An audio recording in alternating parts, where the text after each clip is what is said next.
American Exchange Bank, right here in Lindsay, is a locally owned and operated community bank that believes in just that, you, a community of fellow leopards. We love our customers. We feel very grateful for each one. So if you are looking for a safe place to put your money, need help achieving that next dream project, or are simply looking for a different banking experience, give us a call at 405-756-3101. We look forward to serving you each day. Member FDIC and Equal Housing Lender.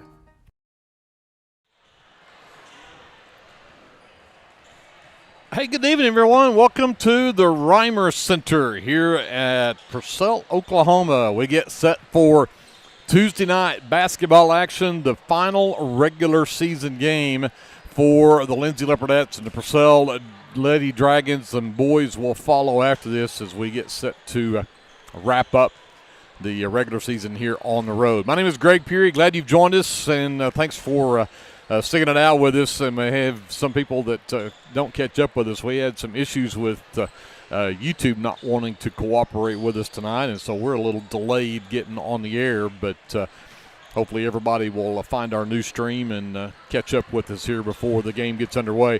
Again, my name is Greg Peary. Glad you've joined us here alongside my broadcast partner and Andrew Lyon, and you're actually getting to do your job tonight. Yeah. We've got JD back running the live stream. I tell you what, not that I don't believe in your abilities, but you and I trying to figure out what was going on with YouTube a minute ago would have probably been a disaster. I'm thankful JD's here. Me too. Whether we have trouble or not, I'm glad JD's here because that job's actually pretty stressful. It is very stressful. This just talking in between your sentences is pretty easy. But that being said, Kevin over here on the camera as well. Jason Wallenberg back at our studios in downtown Lindsay, handling the FM side at 105.1. Andrew, this is, again, the last regular season game, your last tune-up before we get to districts coming up Friday night back home. We'll talk about that more as we go throughout the evening. But this is a good matchup to wrap up with. You have to take on a 4A team that is really pretty good on both sides, girls and boys. In fact, this boys team handed the Leopards their first loss of the season back a little while ago, and back at 20th of January, as a matter of fact. But you get a chance to redeem yourself from that one. But, I mean, if you really want to get down to it, this game doesn't mean anything. No, it's a good tune-up. I think it means something in terms of your attitude going into the playoffs. And I tell you what, anytime you play Purcell, it means a little bit just in terms of, well, in this case, retribution is owed, right? So they snapped our what was up to that point a perfect season, and it set us on a little bit of a worse trend than we had been used to up until that time. So, the Leopards, at least on the Leopards side, right? There's some payment to be made here, and I think the Leopards, it's going to mean something to those guys tonight for sure. For the Leopardettes, they've had a bit of an up and down season this year. At times have looked very good. They've had a tough go here right at the end, played some tough teams. Washington always a killer. Chickasha very, very tough. Marlowe plays tough, so it's been Bridge Creek's playing well. So it's been a tough end of the season right here, and I know these Leopardettes would really like to finish the regular season on a high note, and it's always a wonderful thing if you can come beat some Dragons. Absolutely. Well, they both of these teams had to play Crooked Oak on a Friday night, as we had the senior night and wrapped up the home regular season, and the Leopardettes came out on the short end, the winning end, 58-35. Had just an outstanding game against obviously a team in Crooked Oak and the Lady Roughnecks who really struggled twice. The Leopardettes had 32-point lead in that ball game, ended up winning it by 23, 58-35, the final score in that game. They got 20 points from Abby Dodson. She had 5 threes in the ball game and was the only player in double figures, but everybody got involved. Kylie Byram had 9. Addie Dodson had 8. And the Leopardettes were good, good from the free throw line. They weren't great. They were 11 of 18, but when you look at, they forced 23 turnovers on Crooked Oak, but they had 22 of their own. So too many turnovers still. But at the same time, they had 19 points off of turnovers, outscored Crooked Oak in the paint by 10, and probably the number that you'll obviously come up with, but the shooting, the Leopardettes, 61% from the field. You can't ask for much more than that from a shooting standpoint. That was a good job. Good job shooting the other night. And to be fair, we ran a lot of subs in toward the end of the game.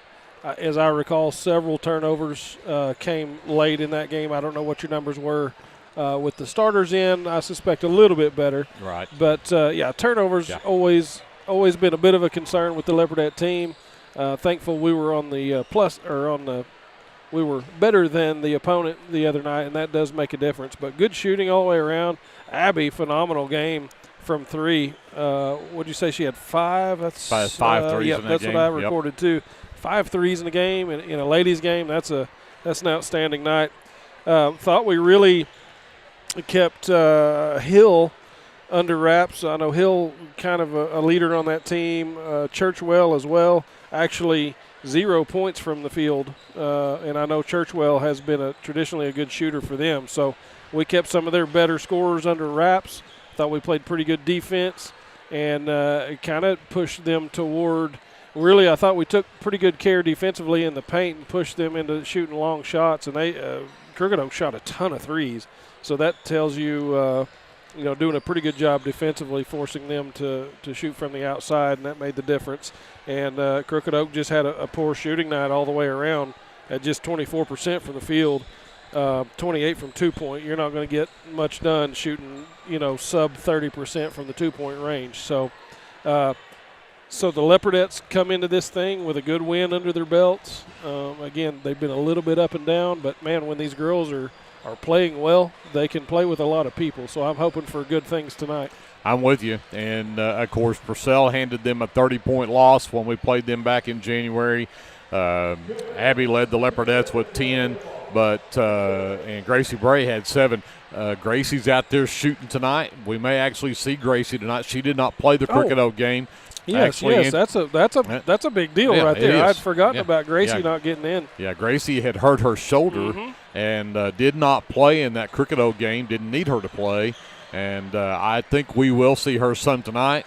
She was out there hitting threes. The shoulder seems to be feeling maybe okay, but again, win or lose, yes, from a psyche standpoint, this does make a difference. And how well you play will make a difference. But whether you win it or lose it doesn't matter. But we got to make sure that we come out of this healthy, and that is more important. Sure. And, again, you got to go look at, Riley Peoples for Purcell. Lit the Leopardettes up. She had 5 threes in that game, had 19 points when the Leopardettes played them the first time. So Hallie Buchanan with 9. Going to have to shut them down here tonight. Yep.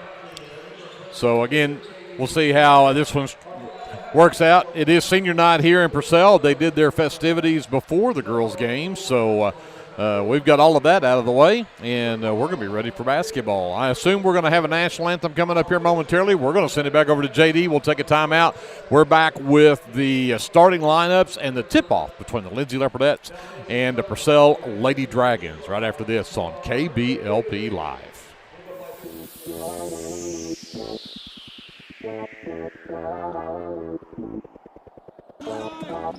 Hernandez goes baseline, sends it all the way to Russell, right corner, 3 on the way. Good! Hernandez and that falls out game. Out rebounded. Leopardette takes 6 on the night to lead the way on the glass for the Leopardettes in Falls Valley. Yeah, give it. Hernandez, Cameron drives the lane, takes Hastings in, got him in the air, put it up and in.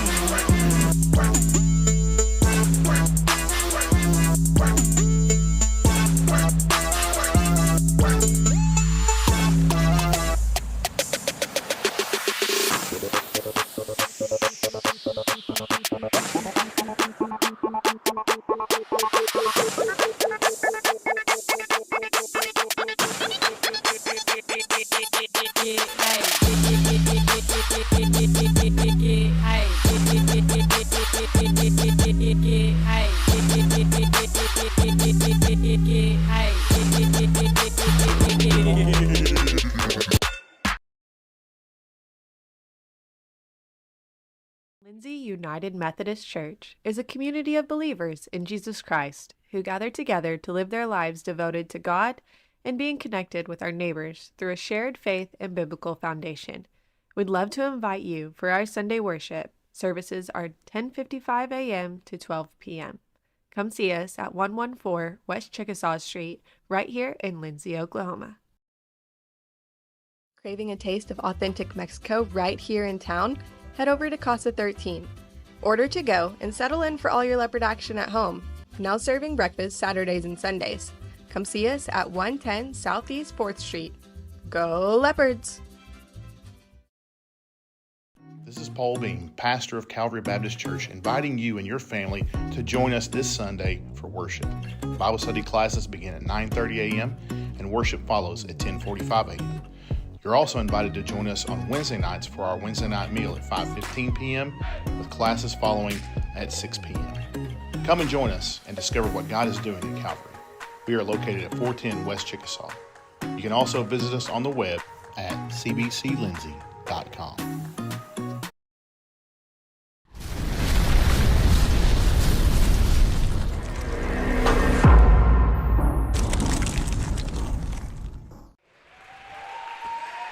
Let's get you to your starting lineups. We'll start with the Leopardettes as they are the visitors here on the road tonight. Number 4 at guard will be Gracie Bray, the 5'3 junior. Also at guard, a 5'7 sophomore, number 5, Abby Dodson. Also at forward, number 20 is Kylie Byram, the 5'8 junior. Also at forward, a 5'6 sophomore, number 21, Briley Russell. And round out the starting 5 with number 44, Addie Dodson, the 5'10 junior. The head coach for the Leopardettes is Jacob Russell. He's assisted by Johnny Dodd. The Leopardettes 9-15 on the season coming into the contest tonight. Number 25, Emma Renfro gets the start tonight, the senior. And actually probably not starting because she's not even uniform.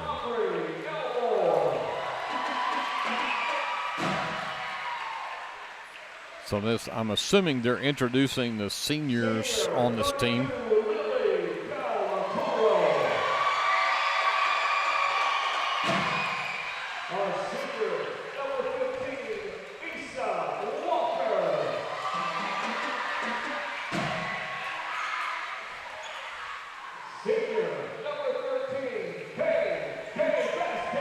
So just waiting to see who we actually get as the starting lineup. I think Buchanan will probably start. Yes.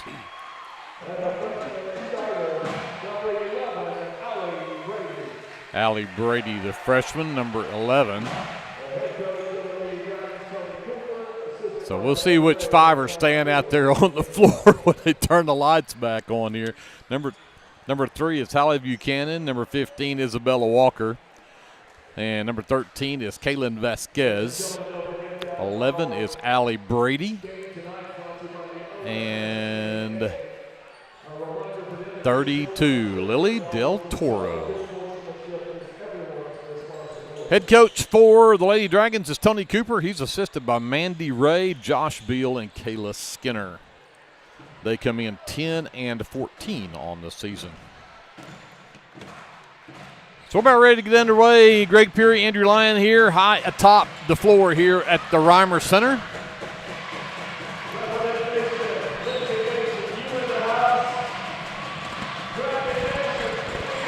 Buchanan and Byram set to tip this one away.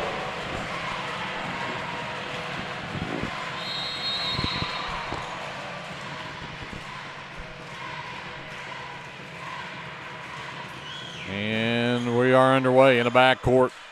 Brady will bring it up. Gives it off.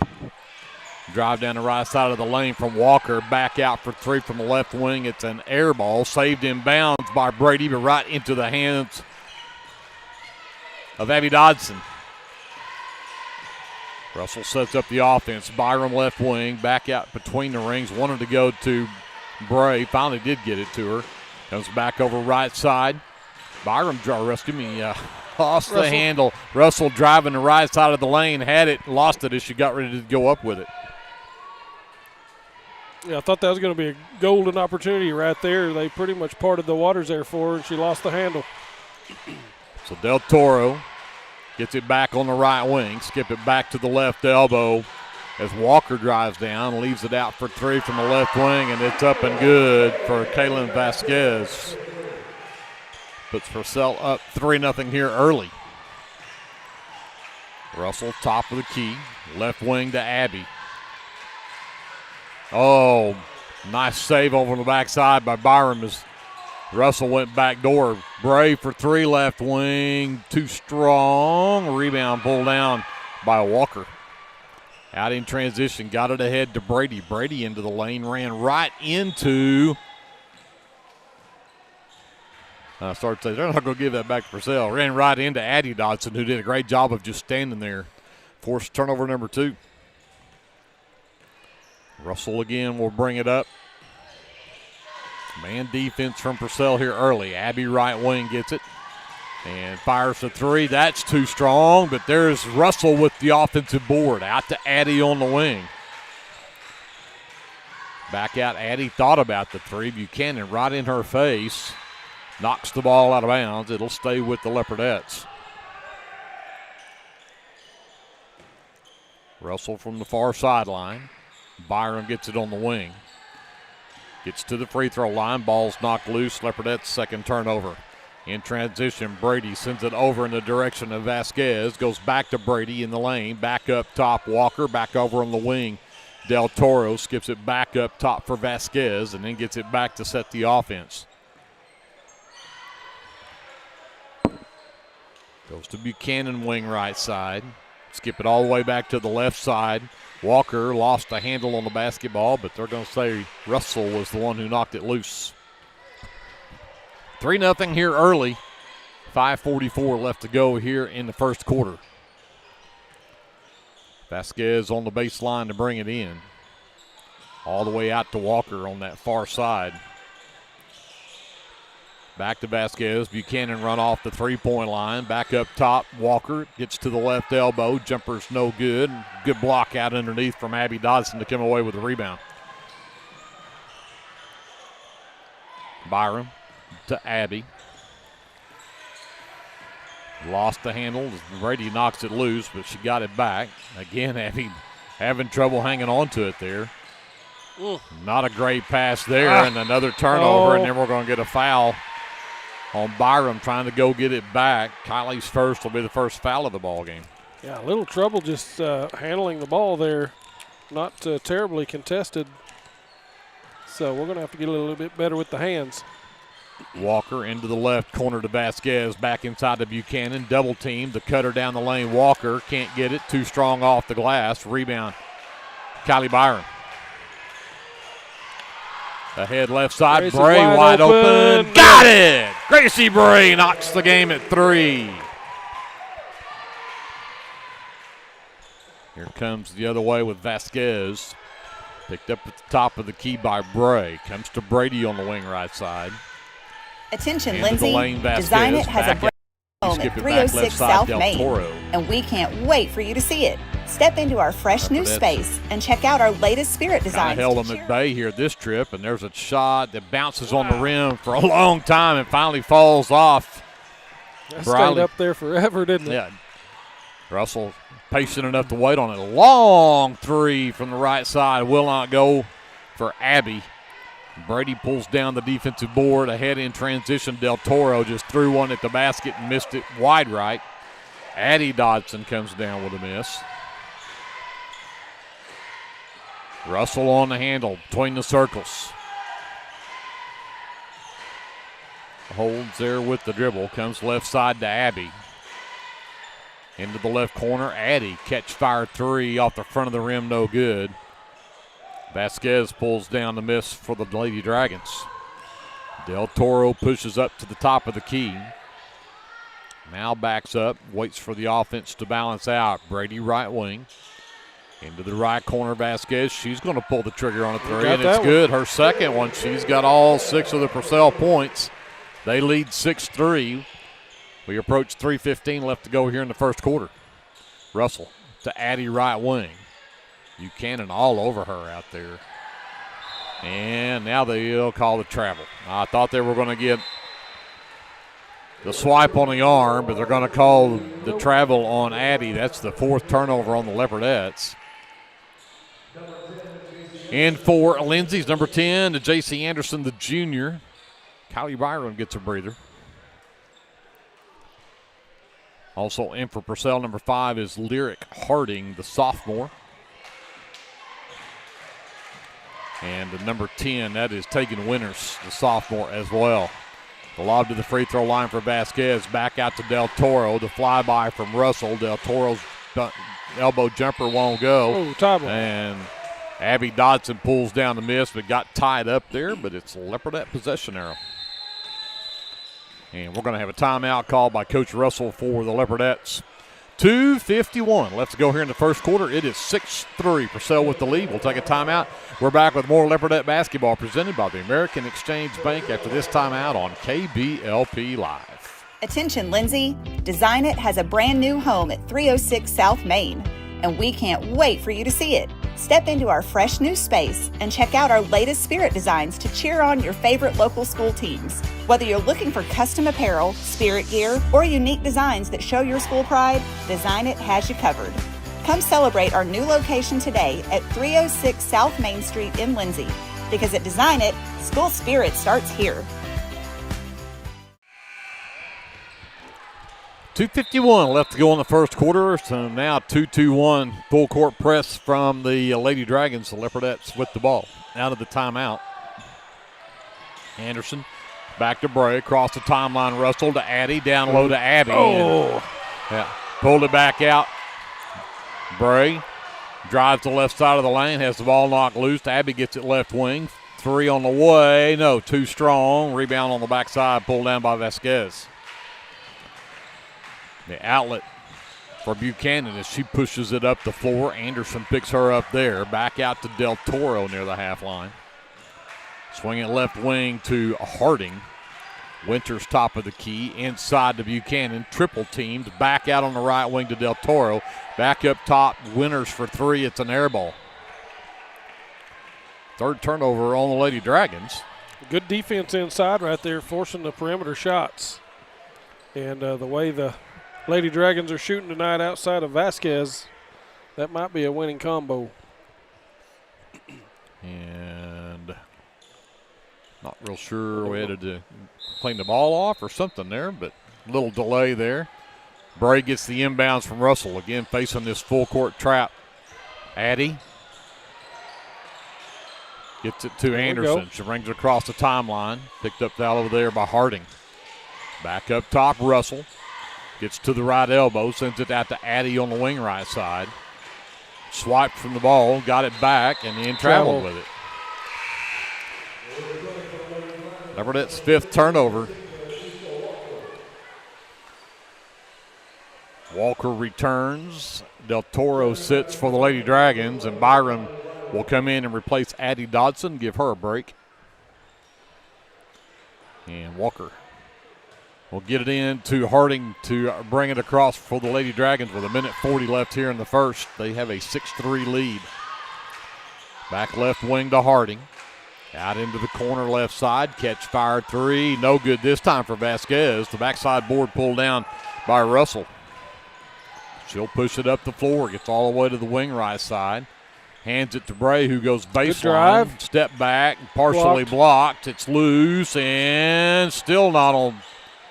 And we're going to have a jump ball? No, it's still loose on the floor. Now we'll get a jump ball. Yeah, I think it will be Lady Dragons basketball, however. But Vasquez did a good job keeping it away from the hands of the Leopardettes.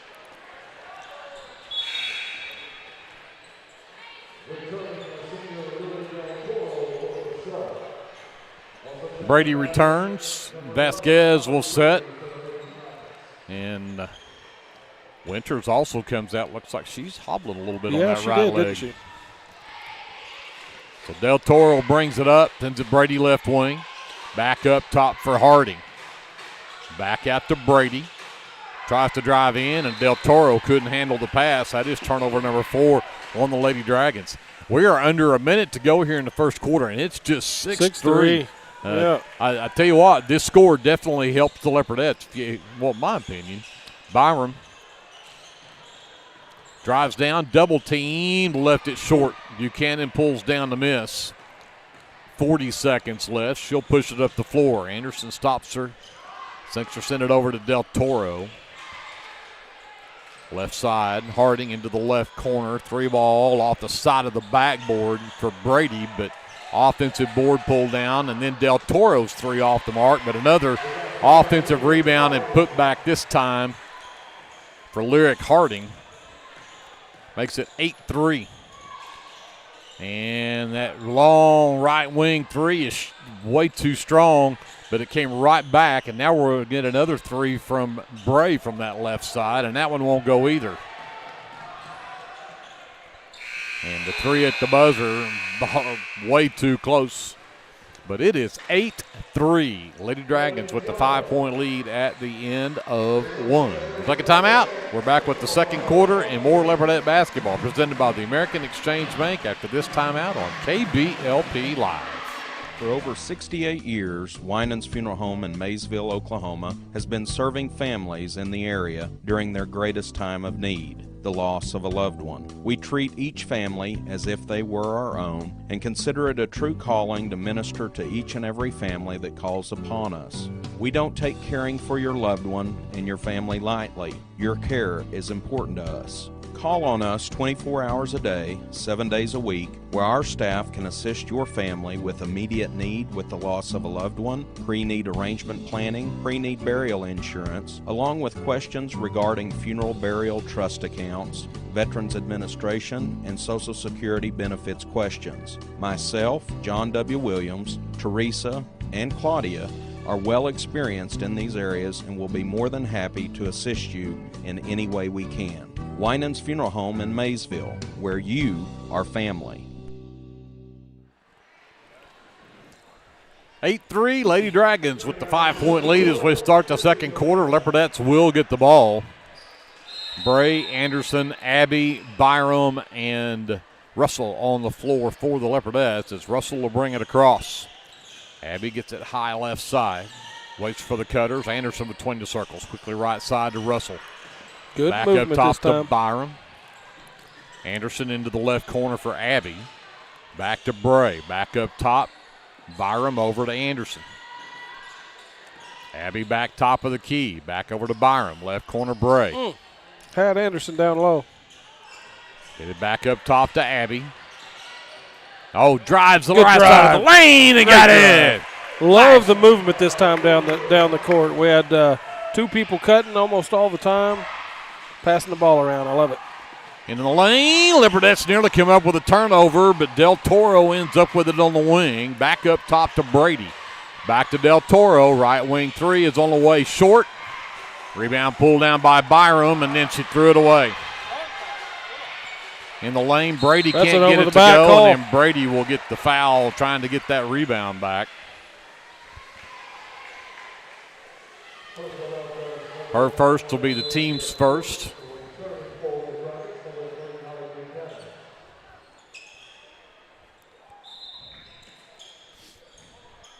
Leopardette with the basketball, down by 3.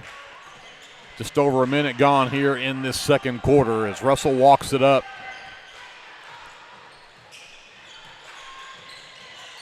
Give it to Byram, left elbow, turns around, goes down the lane.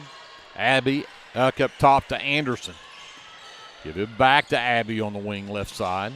Back up top to Bray. Right side, Byram surveys, waits for cutters, comes back up top. Actually, that was Anderson to Byram, and then ball's knocked loose, and Leopardettes with their 7th turnover. In transition, here comes Walker, scoop shot, up and in. Walker's first basket makes it 10-5. Leopardettes down by 5. Russell, right wing Anderson into the right corner to Byram. Pass is tipped, but Abby will let it get into the backcourt. No, they're going to say it is not tipped. And you could see Abby thought about it, tried to hustle over there and get it, and then thought, nope, that was a tipped ball. I'm okay. Yep. And she went and got it, and sure enough, not okay. That is 8 turnovers, and subs in is number 23, Ava Hassler. The sophomore checks in. Byram gets a breather for the Leopardettes. Del Toro will bring it up for the Lady Dragons. Sends it over to Vasquez, the left wing. Looking for Buchanan. Can't get it to her. Back up top, Del Toro. Number 23 is Taylor Leggett, who checked in for Purcell. Missed getting her in the game. Buchanan cannot get around to Anderson. Retreats, tries it again, still can't. Walker drives in from the right wing. That one floater doesn't go. Got her own miss. That putback doesn't go either, and Russell just pulled down her 4th rebound. Russell had a ball that was tipped and out of bounds. I thought it was tipped. The official. It sure looked like it. I have a hard time believing it'd come up that short if not tipped a little bit. Agreed. But timeout called by Purcell. We'll take it with them. Come back with more right after this. Leopardette basketball presented by the American Exchange Bank on KBLP Live. Legacy Roofing is a family-owned and operated business that serves Lindsay, Oklahoma and surrounding areas. We specialize in getting your home back to its best, whether it be annual wear and tear or storm damage. We don't just fix roofs, we take care of your home.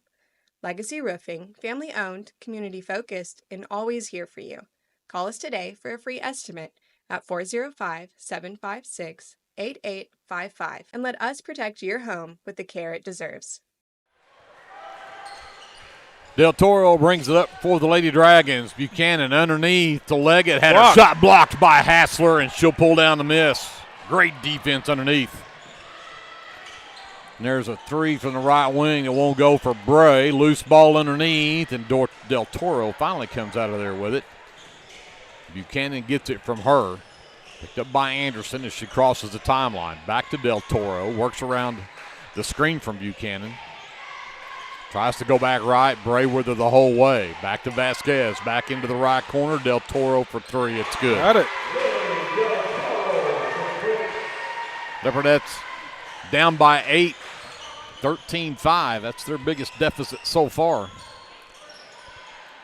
Anderson left wing. Back up top for Hassler. Russell back out to Abby for 3. Got it! The answer from Abby Dodson. Leopardettes back within 5. 4:15 left here in the half now. Del Toro, right wing Buchanan, goes baseline. Floater too strong, and there's Abby on the backside with a rebound. That's her 4th rebound. Holds up, waits for the troops, and then gets. There's a foul? Wow. That was not a very smart foul from Sure Hallie wasn't. Buchanan, but we'll take it. Her first is the team's 2nd.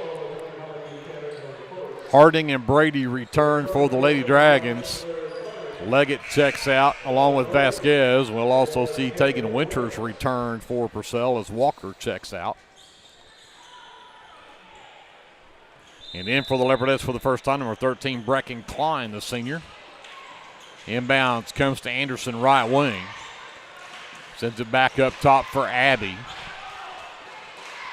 Klein gets it high left side. Back to Anderson, top of the key. Right wing, Abby. Back to Hassler. Great anticipation from Brady. Steals the pass and lays it up at the other end.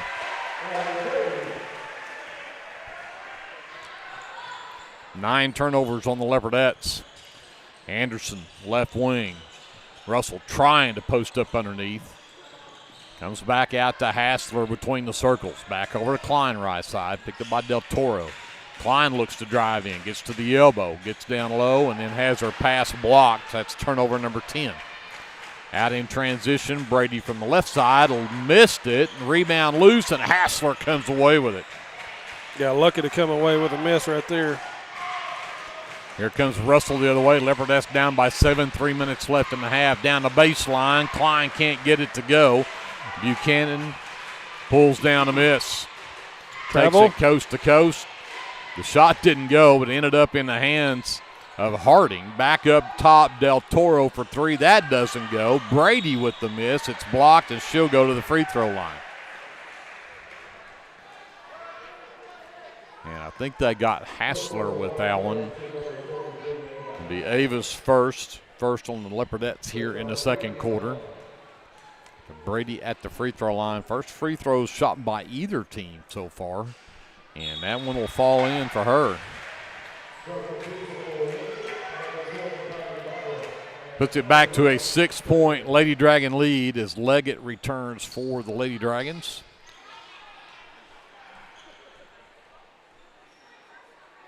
Also back in the game for the Leopardettes, Byram and Addie Dodson. And then Addie got that miss off the rebound and threw it away.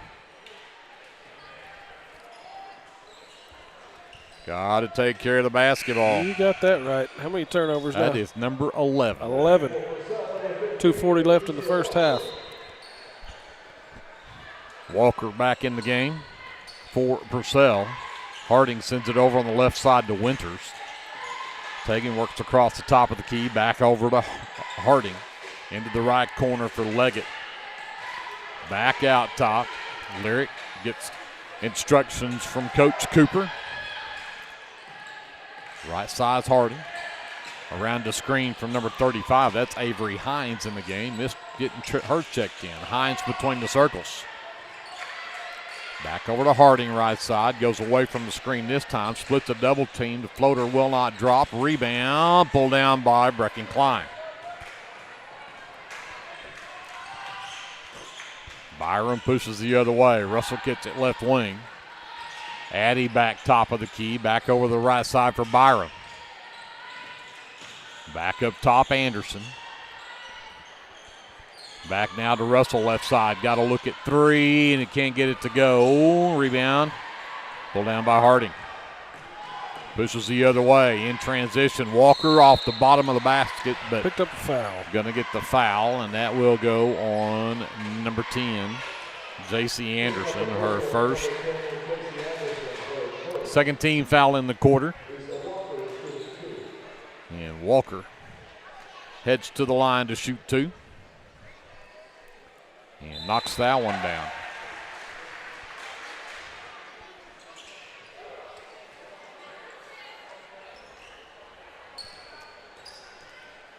(17-8), and that one won't go. Addie will pull down that miss.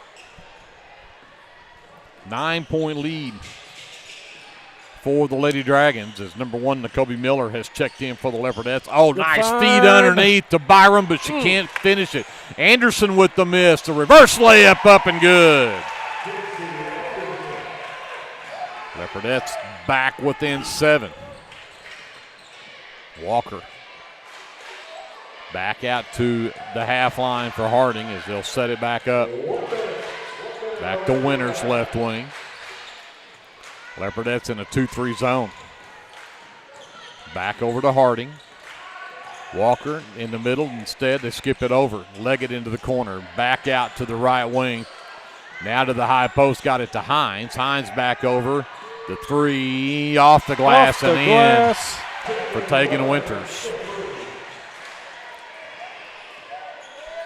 Makes it a 10-point lead. Leopardettes trading 2s for 3s. Miller with the right wing.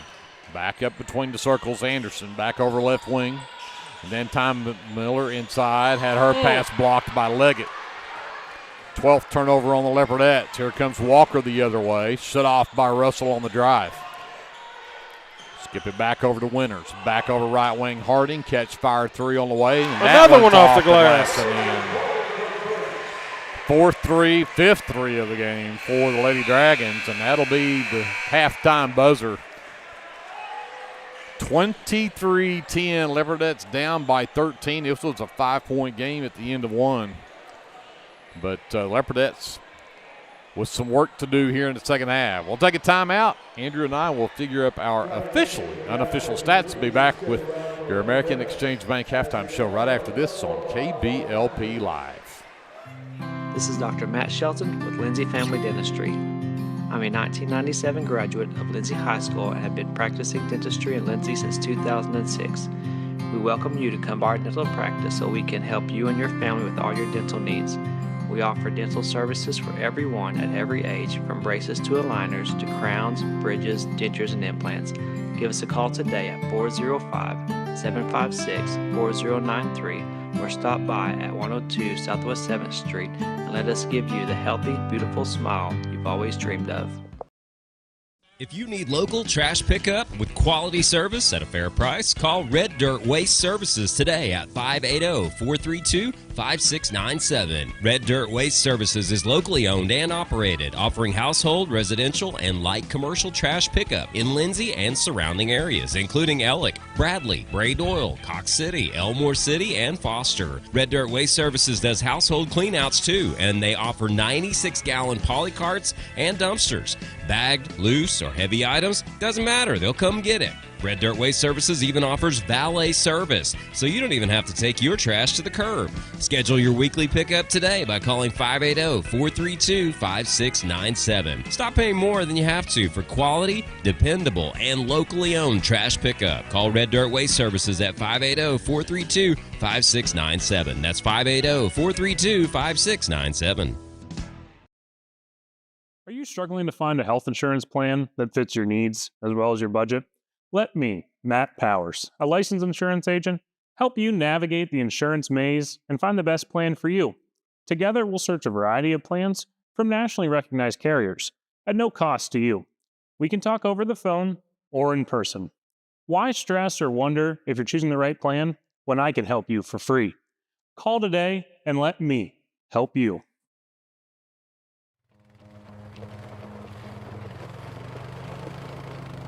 Looking for your next adventure? Head to Morris Motorsports in Chickasha. We carry top brands like Polaris, Can-Am, Kawasaki, and Honda. Plus, we offer a full-service and parts department. Whether it's ATVs, side-by-sides, motorcycles, or accessories, we've got what you're looking for. Visit morrismotorsports.com or give us a call at 405-224-6113. At Morris Motorsports, we don't just sell machines, we sell fun.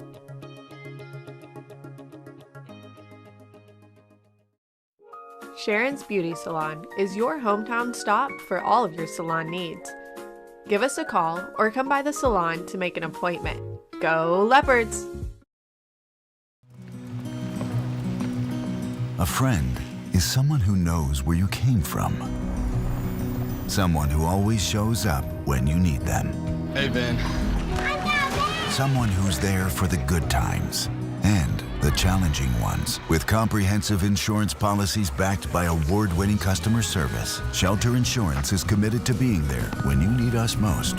When the unexpected strikes, see Shelter Agent Caleb Smith in Lindsay. If you have a hankering for the best barbecue in South Central Oklahoma, then get yourself down to the Meat Locker Barbecue in Lindsay.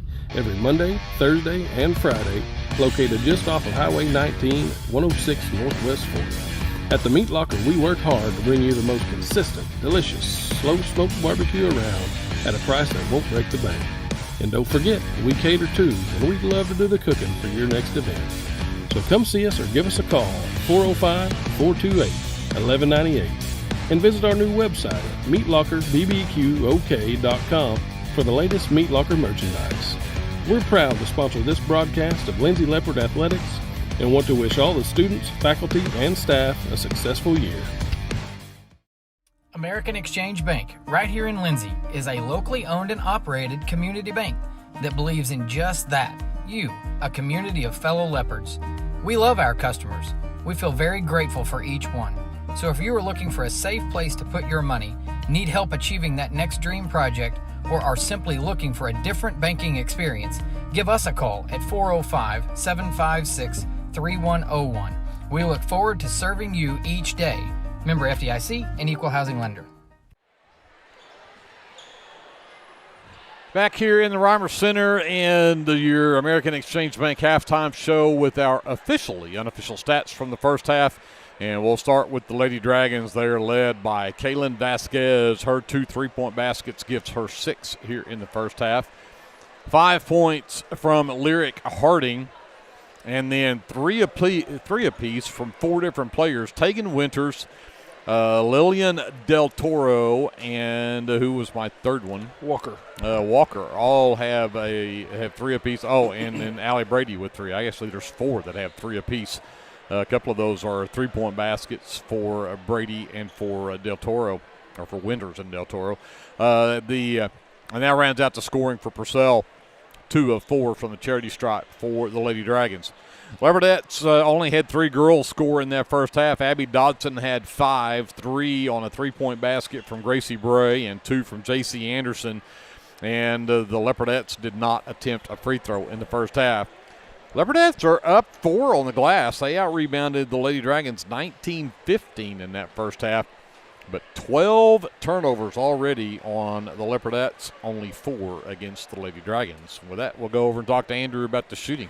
Yes, sir. Team shooting, starting with Purcell Lady Dragons from 2-point range. They were 3 of 16 for just 19%.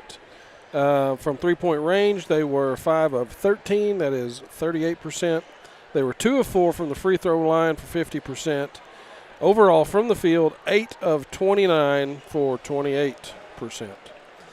For the Leopardettes, from 2-point range, 2 buckets out of 6 attempts for 33% there.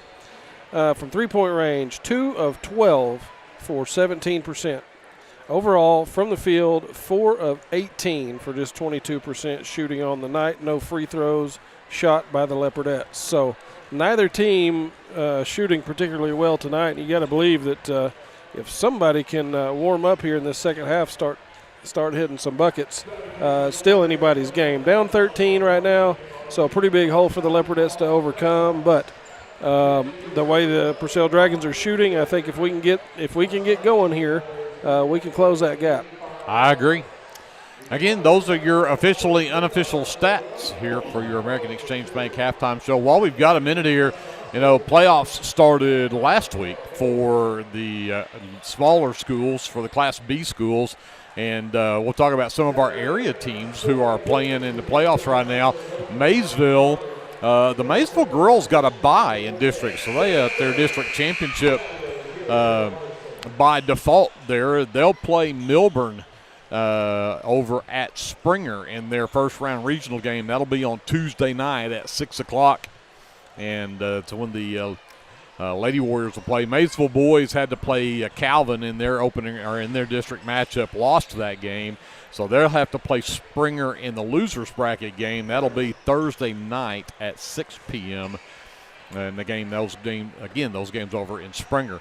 We move up to Class A, and the Ellick Lady Longhorns and Longhorns. The Lady Longhorns beat Southwest Covenant. So they move into the winner's bracket of regionals. They'll play Thomas Fay Custer over at Southwest Covenant. That game will be at 6 o'clock on Tuesday night.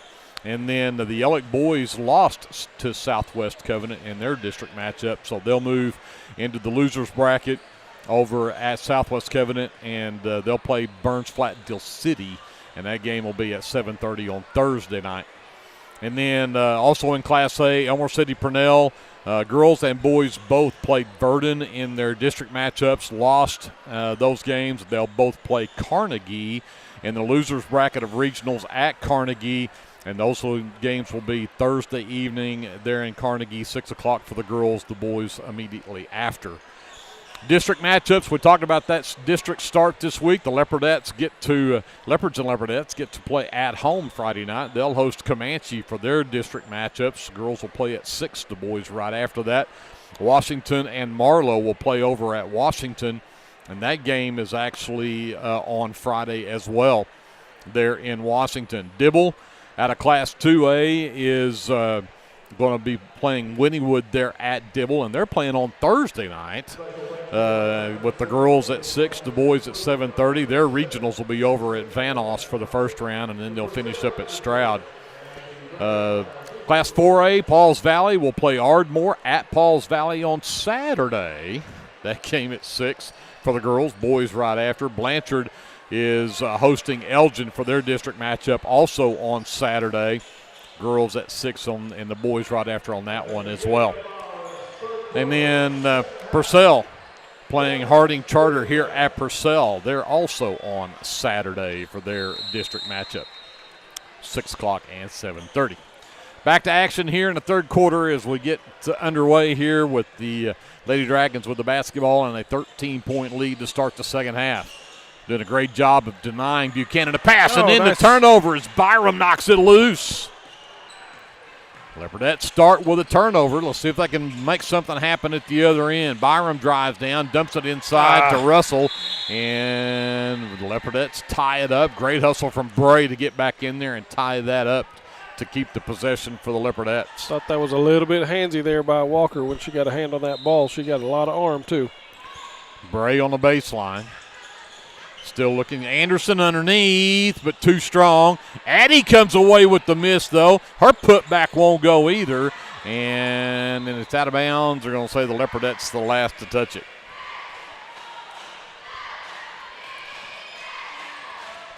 So back to the Lady Dragons with the basketball. Del Toro sends it to Brady right wing. Back to Buchanan, top of the key. Over to Walker. Swings it left wing, Del Toro. Goes baseline. Addie comes over to stop that drive. Brady inside, and Addie Dodson comes away with the loose ball, knocks the ball loose, and Russell comes away with it. 6 turnovers now on Purcell. Byram out between the circles to Abby. Back over to Bray, left wing.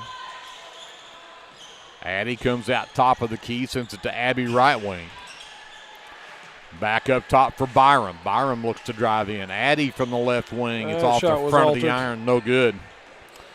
Brady with the miss. Here comes Del Toro the other way. Sends it over left side. Walker stops on the wing. Sends it all the way back out to Brady. Buchanan comes out to get it. Works to the top of the key. Byram stays with her. Back over to Brady. She'll hand it off to Del Toro as she works to the top to reset. Works to the wing, goes back inside for Buchanan. Triple team, goes back out to the elbow. Jumper doesn't go. But Walker fights in for an offensive board.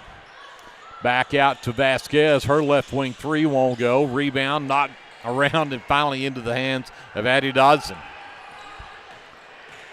Russell quickly ahead right side. Abby for three, no. But tracked down her own miss. It's her 5th rebound tonight.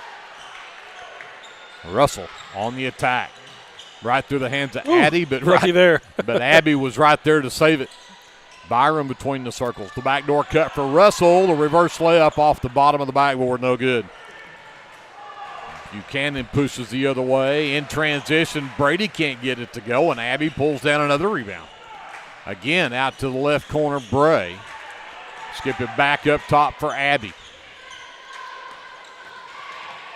Drives in, now steps back, sends it over to Bray. Inside, pass is knocked loose, but Bray will come away with it, and we'll get a foul on Vasquez trying to go after that loose ball. Her first, team's first here in the 3rd quarter. Anderson returns for the Leopardettes. Bray will check out. Brady also out for the Lady Dragons as Leggett returns. Anderson on the handle, top of the key. Sends it out to Addie, right wing, and to the corner for Byram. Back up top, Russell. Drives all the way low post. Can't go anywhere there. Back to Byram. Byram gets into the lane, stops, but they're going to call the travel. Doggone it. Nice move. It was. Great idea. But I thought she got that foot down, but I guess she drug it a little bit.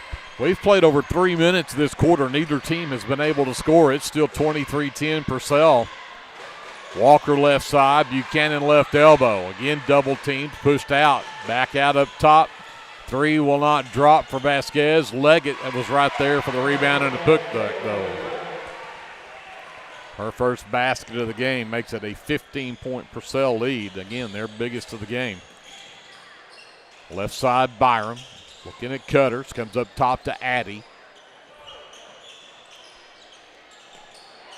Addie trying to get loose up there. Finally gets it over to Anderson in the corner left side. And then her pass is knocked loose. Leopardettes with turnover number 15.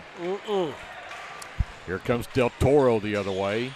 Looks to drive down, sends it out into the corner for Walker.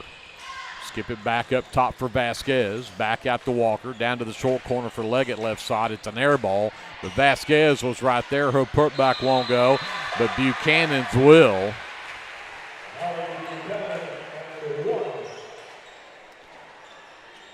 foul on Byram.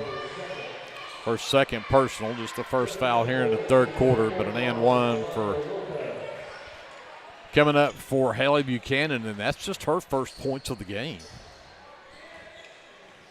So she giving Purcell a 17-point lead, make it 18 as she knocks down the free throw.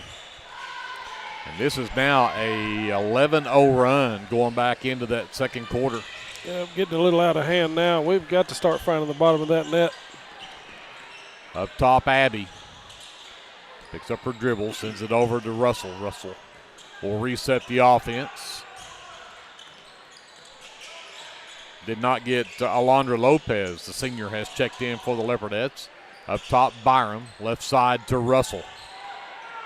Tell you what, I just chunk it into Alondra right now and let her go to work. Anderson missed the floater in the lane. Couldn't get it. Rebound as Winters did come away with it. Here comes Buchanan with a head of steam the other way. Left it short, but she's going to draw contact and go right back to the free throw line.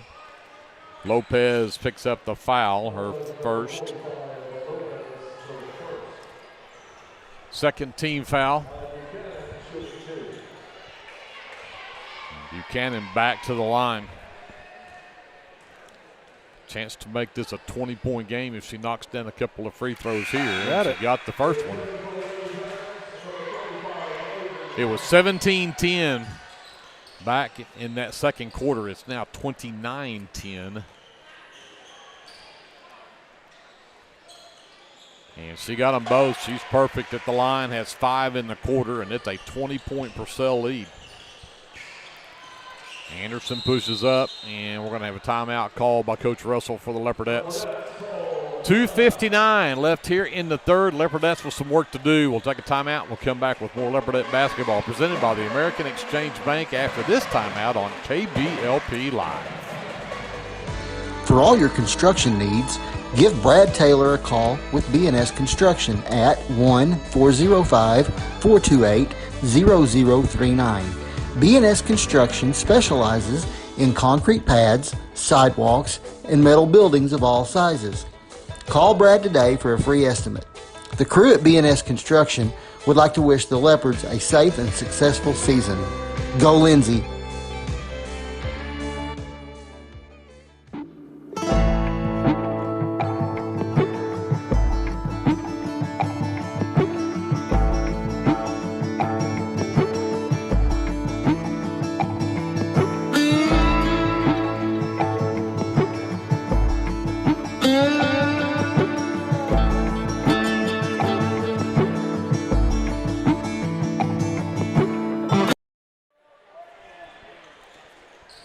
.259 left to go here in the third quarter, and the Leopardettes down by 20. They'll have the basketball coming out of the timeout as Russell will bring it across. Byram right wing, catch fire three, rims out, no good, and Buchanan will come out with the rebound. Push it the other way. Winters right corner three, rattles out, and it went.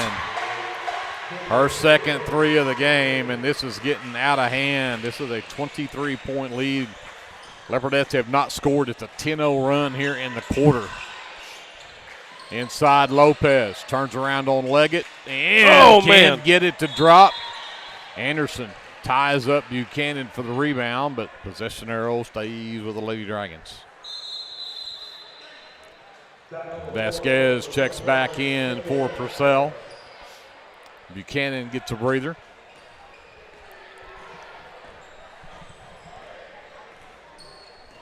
Harding pushes it up.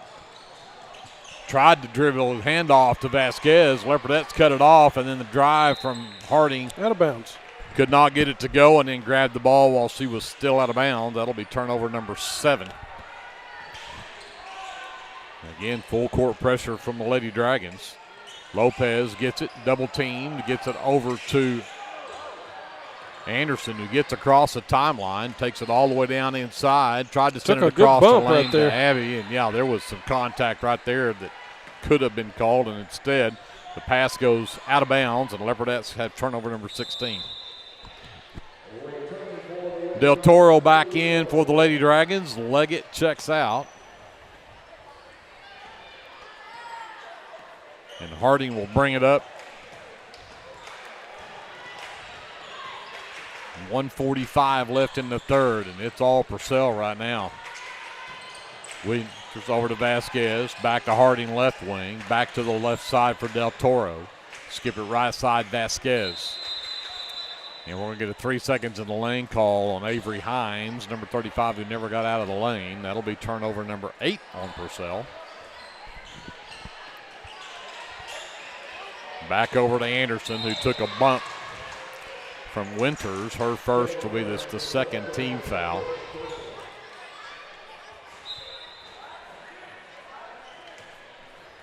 So Anderson gets the inbounds from Russell. They'll set it up.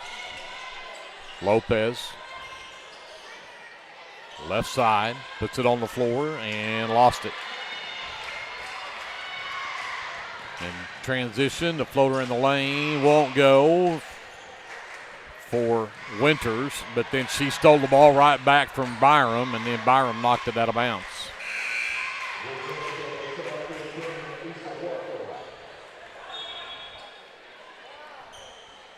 So Vasquez will bring it in for the Lady Dragons under her own bench as Hines checks out, Walker checks back in, and Ava Hassler checks in for the Leopardettes.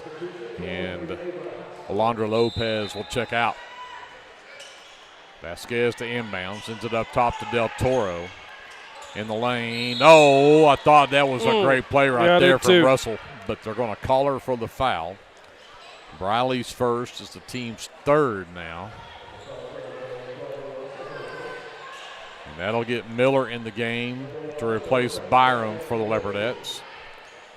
Vasquez is going to try this again. Lob it up top to Del Toro.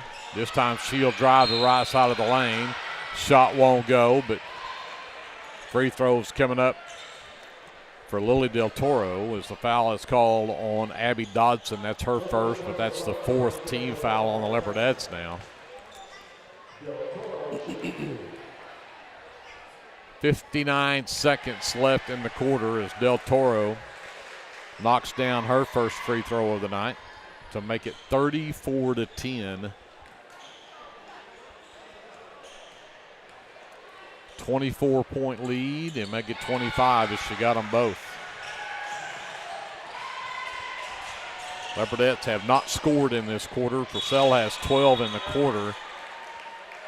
And Leopardettes turn it over going the other way. Winters will inbound to Del Toro. Waits on the screen from Vasquez. Tried to go back to Vasquez. Had her covered up. Into the lane. Walker can't get there. Winters down to the right side of the lane. Threw it up way too strong. Nakobe Miller pulls down a strong rebound. And then the ball's knocked loose from behind. Going the other way, Winters left wing three is up and good. Her third three of the game. It is 38-10. 28-point lead for the Lady Dragons. Russell back out to Miller. Her trying wing. There we winning go. Three from the left side is good.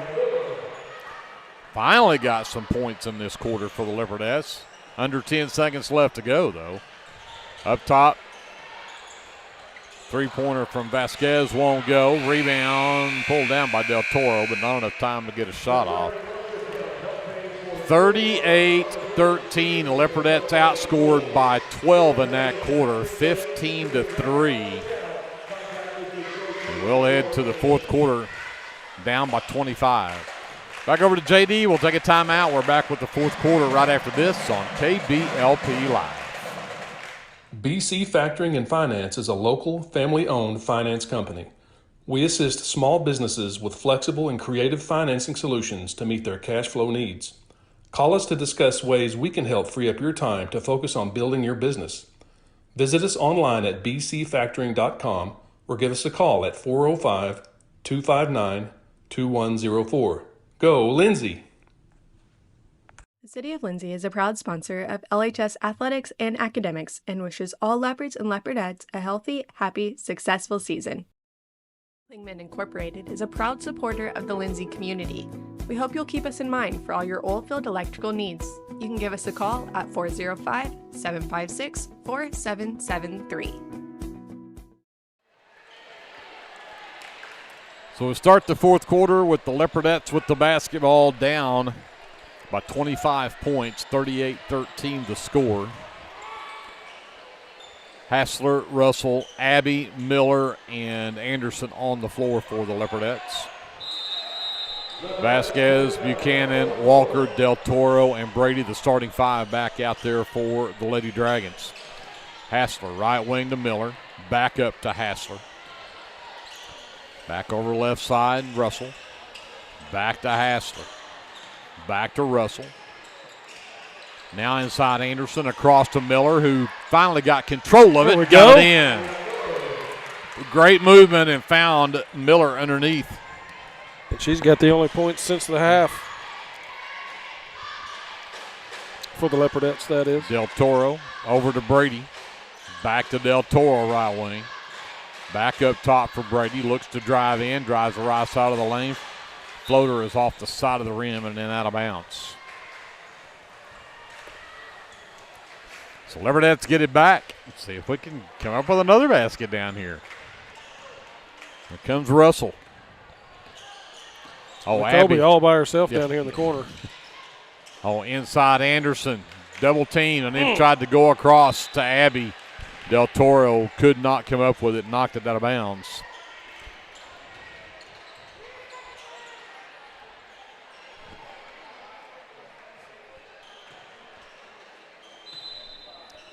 Miller. Inbounds out left wing to Russell.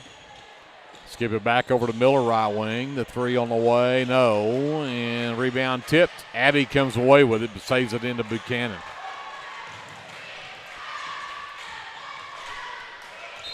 And a travel on the Lady Dragons.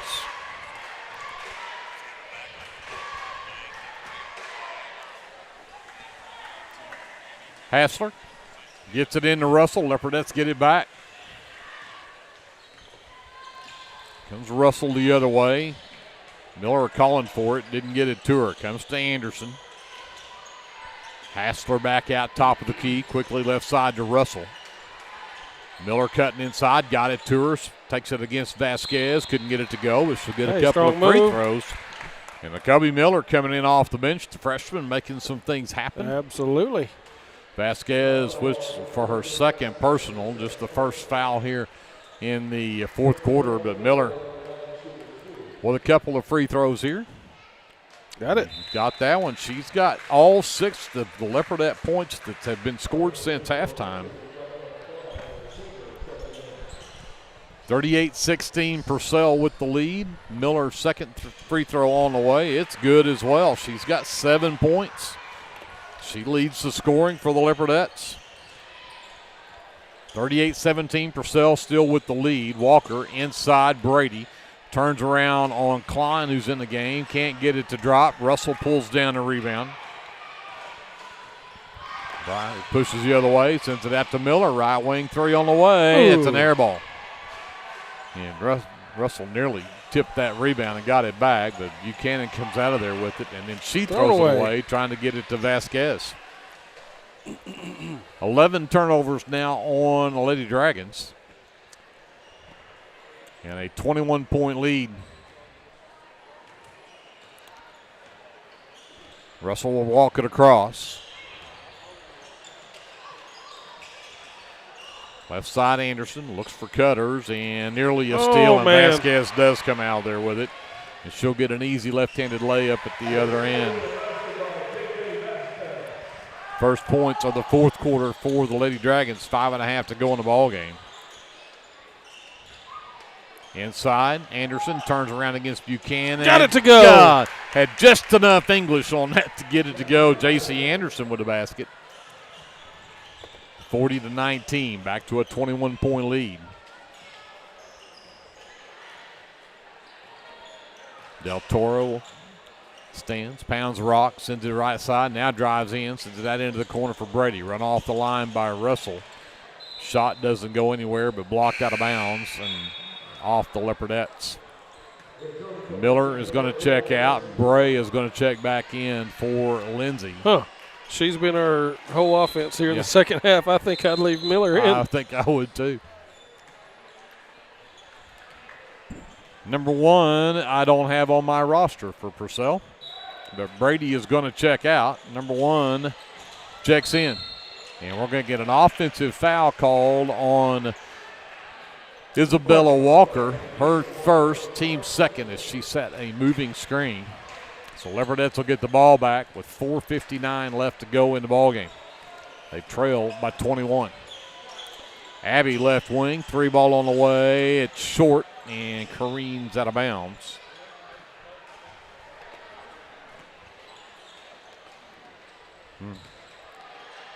So number 1 brings the ball up the floor for Purcell.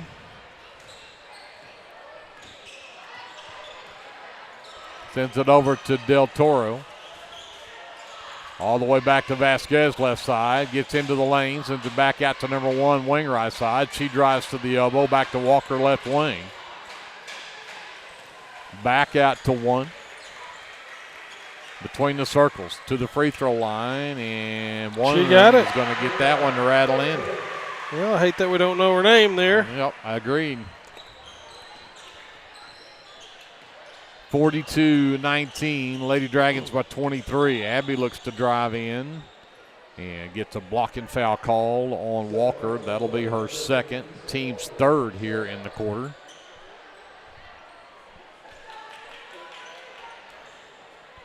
So checking in for the Leopardettes will be number 31, Briley Ince. She replaces Brecken Klein. Also in for Purcell. Nope, won't get in this time. Bray gets the inbounds. Goes to work on Vasquez. Comes back to Ince left wing. Ince against Buchanan. Got away from her. Gets to the baseline. Lost the handle over to Russell, and Russell got the easy one. I'm not sure if that was a pass or if she lost it, but either way it's an assist. Russell gets the basket. 42-21. Leopardettes back within 21. Shot underneath won't go for number 1. Briley Russell comes away with her 6th rebound, but then they throw it away at the other end of the floor. So here comes Del Toro the other way. We're under 3.5 left to go. Buchanan gets the basketball, sends it to Del Toro right wing, looks to drive in, sends it out left wing for Vasquez. 3 on the way, no. But Walker the rebound, got it stripped by Abby, and then on the floor Russell gets tied up with Walker, and possession arrow stays with Purcell. Leggett, Winters, and Harding all return. Vasquez, Del Toro, and Buchanan will sit. Winters will inbound on the baseline. They'll actually bring Hines back in as well, and Walker will check out. Winters to inbounds. Gets it to Hines at the elbow. Pushes her way into the lane. Right hand hook shot won't go. Anderson pulls down the miss. She'll push it up. Stops right side. Gets it to Abby out top of the key. Thought about the 3. Went to Russell left side instead. Back between the rings for Anderson. She looks to drive in. Splits a double team. Abby left side now. On the dribble, works to the top of the key. Comes to Ince right wing. Ince back to Anderson, top of the key. Back over left side for Abby. Waits. Takes off on the dribble, gets to the top of the key. Now needs some help. Got it to Ince, picked up by Leggett. Anderson in the right corner. Gets into the lane. Good drive. Can't get it to drop. Nice drive. Could not get the ball to drop in for her, though. Harding cut off on the drive. Sends it back up top to number 1. Back to Harding. Hines, nice job right there from Bray. Cut her off on that drive. Winters looks to drive down. Out to Hines in the corner. Harding, the dribble handoff rather to number 1. Cannot get away from Russell though. Winters back over to Hines. Gets to the free throw line, cut off by Bray. Back over to number 1 right wing. Behind a Hines screen, fires a 3 that's short and it'll bounce out of bounds. And the Leopardettes will get it back with 1:29 left in the ball game. Hassler checks into the game along with number 22, Carly Randall. Klein also returns for the Leopardettes.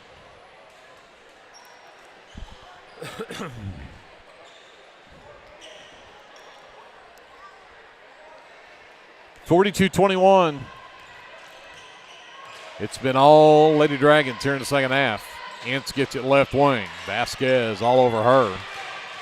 Takes her all the way inside and then lost the basketball. The other way, here comes number 1. Blocked by Klein, but they're going to whistle Klein for the foul. They'll send number 1 to the free throw line. Brecken's first will be the team's first here in the quarter.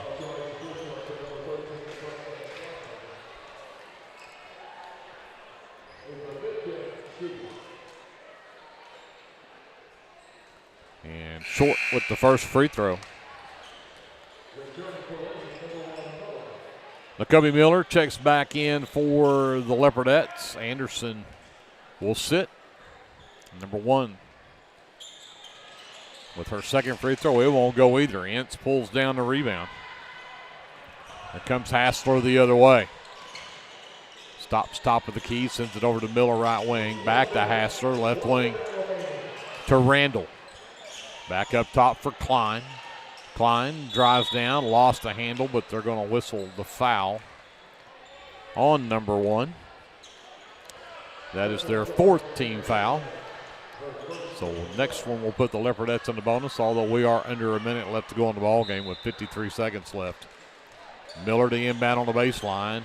Intended underneath for Randall, but that's Cooper. Oh, that's Cooper. My apologies. Oh, I know why. They're probably wearing different uniforms. This was actually, I printed this off from the first time these two teams played, not from the last ball game we played. So my apologies to Miss Cooper. Up top, Cooper gets it right wing. Back up top to Miller. Back over to Cooper right wing. Into the right corner, Klein. 3 ball from there on the way, and it's good. Brecken Klein knocks down the 3. 42-24 as we're down to 30 seconds left in the ball game. Hines shut down inside by Hassler. Walker left wing. Can't get away from Ince. They work it back up top. 1. And pass intended for Hines. Way too tall. That is the turnover number 13 on the Lady Dragons for the ball game as we hit 18 seconds left to go. Purcell's going to pick up win number 11 on the season. The Leopardettes will drop to 9-16 after this one. As Del Toro nearly had another steal right there. And again, the win-loss doesn't matter on this one from that standpoint, but can you learn from it to take into the game against Comanche on Friday night? Hassler trying to get loose and cannot do it, but that'll be the end of the ball game anyway. 42-24, the Lady Dragons end up with the 18-point lead. 18-point win. We'll step aside and figure out our officially unofficial stats, wrap this one up, and get you ready for the boys matchup right after this on KBLP Live. Limits Insurance provides insurance coverage to best suit your needs. We offer auto, home, farm, life, and business policies. Come by 109 West Chickasaw or call 405-756-2253. Clements Insurance is carrying on the tradition to satisfy you. So come see me, Keith, or Beth. Go Lindsay. Hey friends, Danny Daniels here. I wanted to take a moment and let you know about a very helpful service that I provide for you and your family in our community. I own and operate Danny Daniels Pest Services, and I would like to ask you to call me the next time you have a need or desire for effective, safe, and affordable pest services. If you have spiders, roaches, ants, fleas, ticks, scorpions, crickets, whatever, I can help. Give me a call at 405-428-3833. That's 405-428-3833. I'd be glad to help.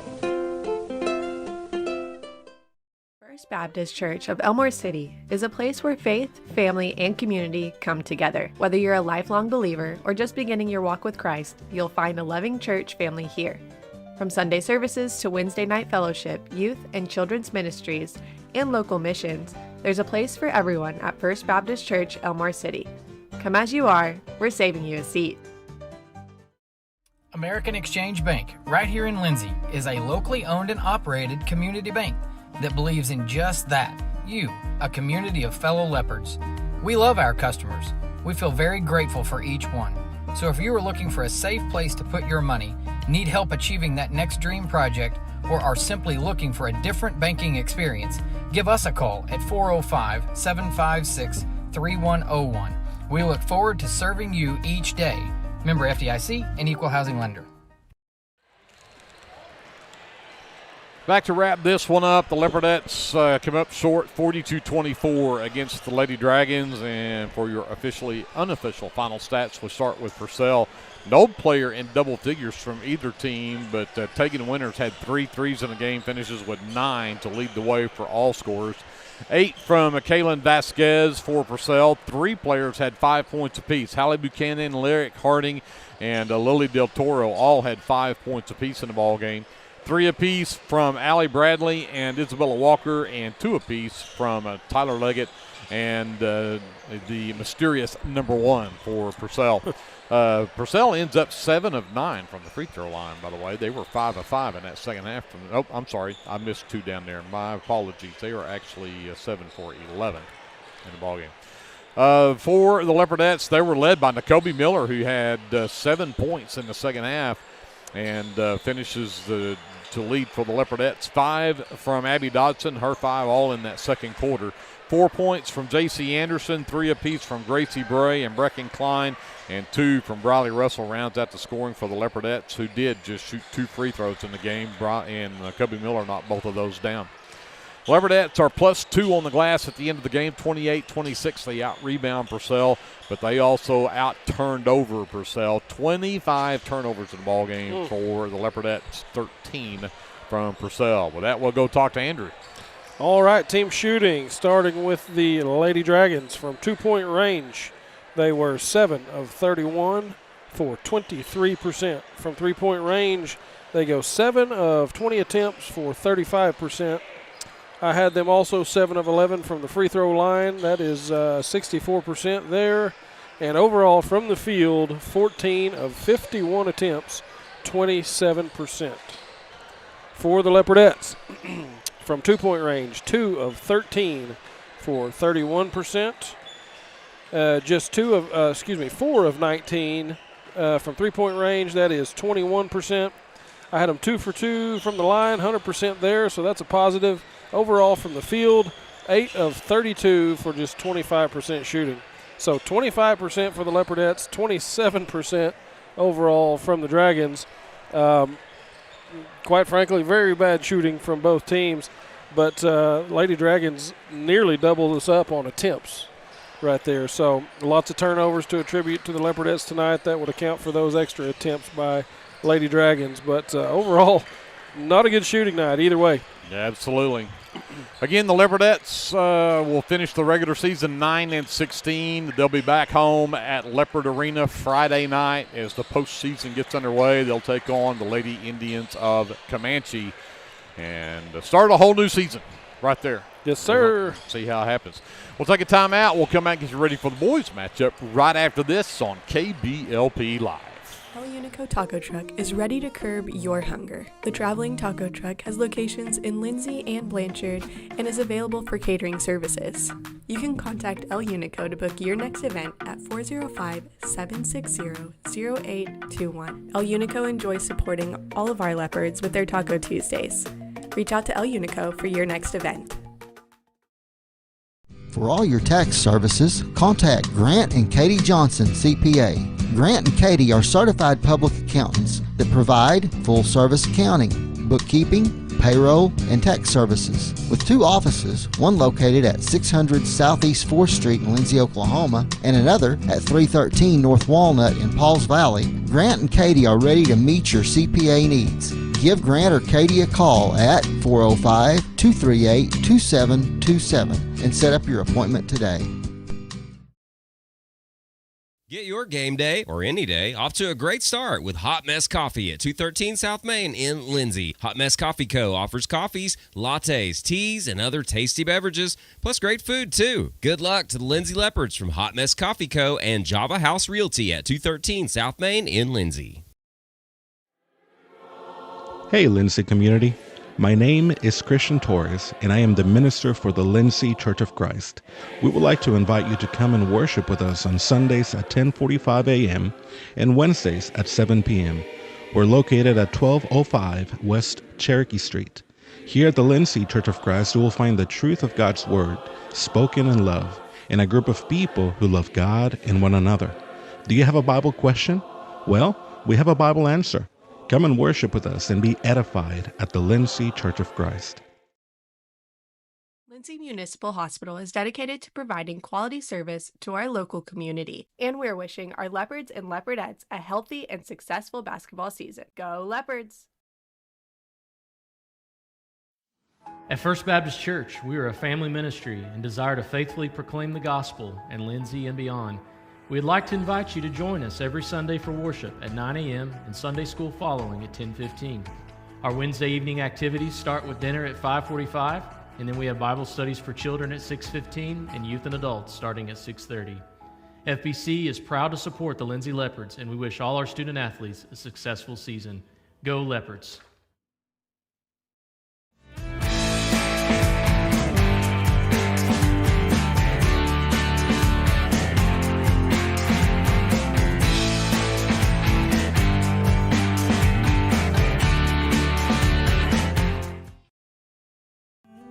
Capturing all your special moments is such a blessing to me, from running down the ball field to walking down the aisle. Call or text Photography Blessings by Lacey for all your photography needs. 405-428-0305. Go Leopards and Leopardettes. At Rural Electric Cooperative, we're committed to providing electric power and opportunity to the many areas our members call home. That includes supporting youth programs that teach life skills and build character. With REC, you're more than a customer, you're a member owner. And that's why we're always working hard to provide you with the most dependable electric power possible. As a Touchstone Energy Cooperative, REC is dedicated to providing the best service possible and supporting the communities in our service area.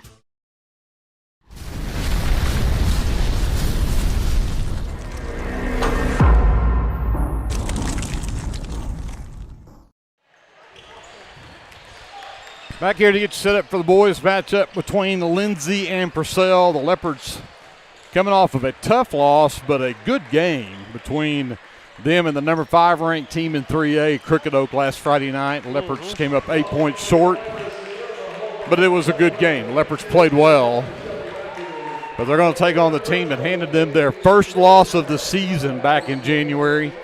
They lost to this team by 17 points. And they would love to avenge that loss here tonight on Purcell's home floor on senior night.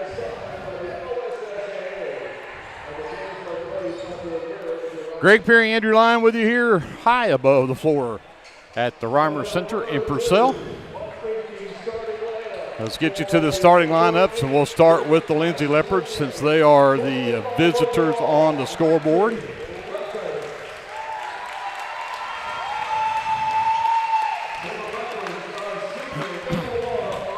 At guard will be a 5'9" senior, number 1, Armando Hernandez. At forward, a 6'2" junior, number 2, Isaac Cameron. At guard, a 5'10" senior, number 3 is Creed Taylor. At forward, a 6'1" senior, number 10, Hunter Russell. And we'll finish off with the big man inside, the 6'4" senior, number 12, Gustavo Torres. The Leopards come in 19-5 on the season, number 8 in the state in 3A. The head coach, Timothy Boyer, he is assisted by Lance Osborne and Chase Byrne. JD, more ready than I am. Yeah, look at this guy. The lights went out. JD already had that phone glowing. I started to say he had the light on long before I could get mine turned on. Like, sir.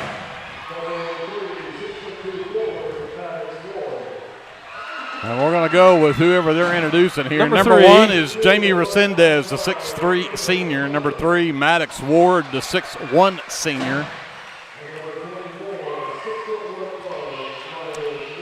And I think that is number 12, Drew Blair, the 6'3 senior. Got a 22.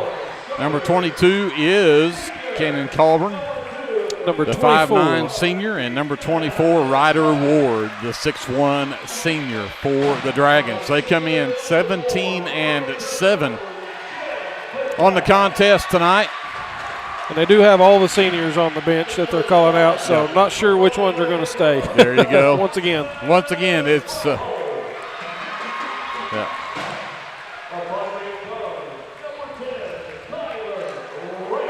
So we will just wait to see who the ones that are left standing. Left standing when they're all done. Purcell coming off of a win. In fact, if you go back to the last game with the Leopards, they lost to Bing in their first round of the Heart of Oklahoma tournament. But then they beat Enid, beat OKC Knights, they beat Washington. And, in fact, they've only had one loss in their last 1, 2, 3, 4, 5, 6, 7, 8, 9. They are 8-1 in their last 9 games. So, okay, might have our work cut out for us. So I've got on the floor, number 2, 14, 5, and 4. Yep. So it looks like they are going to start with their seniors that don't normally start. And number 14 is Owen Milner, the 6'3 senior. He will get the tip against Cameron. Cameron controls the tip into the backcourt for Hernandez. Alex Rojo will pick him up inside. Hunter Russell threw it away. Stolen. Here comes Milner. Send it back up top. And I don't have number 4 on my roster. Stripped underneath, and the Leopards come away with the turnover. So one turnover to the other. Here comes Russell the other way. Gets to the baseline. Baseline jumper too strong. Cameron, the offside rebound, had it stripped. Count 3 Hernandez fouls couldn't so far. come back up with it either. 3 fouls on that possession. It's Rangel with it. Send it back up top to Rojo. Right side Dobbins. Back up top. Send it over to Milner right wing. Thought about the 3. Turns it down. Now gets it into the corner. That 3 is an air ball from Deacon Dobbins. Taylor has the backside miss. Here comes Hernandez the other way. Taylor right wing. Works around a Torres screen. Stops top of the key. Sends it out to Cameron. Cameron dribbled it off of his foot. Here comes Dobbins the other way. Off the glass. Can't get it to go. Russell with the rebound. Has it knocked out of his hands. And then Milner's going to get fouled going back up and get free throws. We're still scoreless. Nearly a minute and a half into this game. Cameron picked up the first foul of the ball game.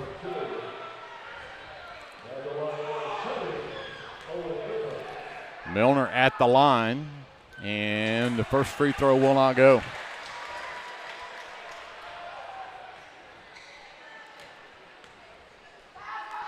And the second one will go. Purcell with a 1-0 lead. Here comes Hernandez the other way. Timeout called by Coach Boyer. Okay. 6:28 left to go here in the first quarter. Leopards with a couple of turnovers. See if they can get things going offensively. We'll come back after this. This is Leopard basketball presented by the American Exchange Bank on KBLP Live. Sooner Valve Repair in Lindsay would like to wish the Lindsay Leopards and Leopardettes all the best during this season. When in need of a valve repair, come by Sooner Valve Repair at 106 Southwest 9th Street in Lindsay, Oklahoma, or call 405-756-1599. Good luck, Leopards, from Sooner Valve Repair in Lindsay.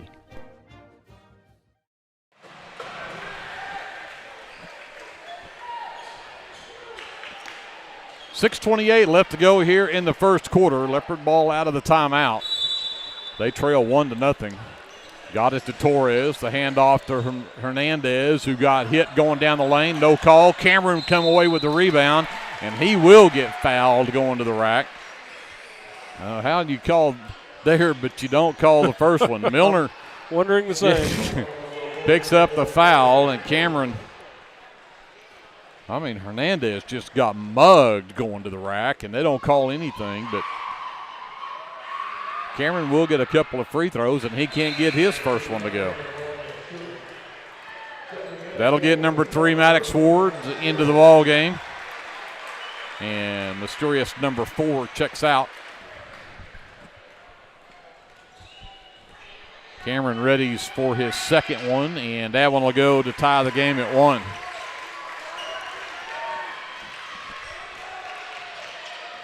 And back the other way, Rangel on the handle. The handoff to Rojo. Back to Dobbins left wing, behind the Milner screen. And down the lane, they're going to wave off the basket. Should be on the floor. And they'll get Taylor, who just grabbed a hold to save the drive down the lane. His first will be the team's second. So Dobbins to inbound from the far side. Gets it into Rangel. Can't get away from Hernandez.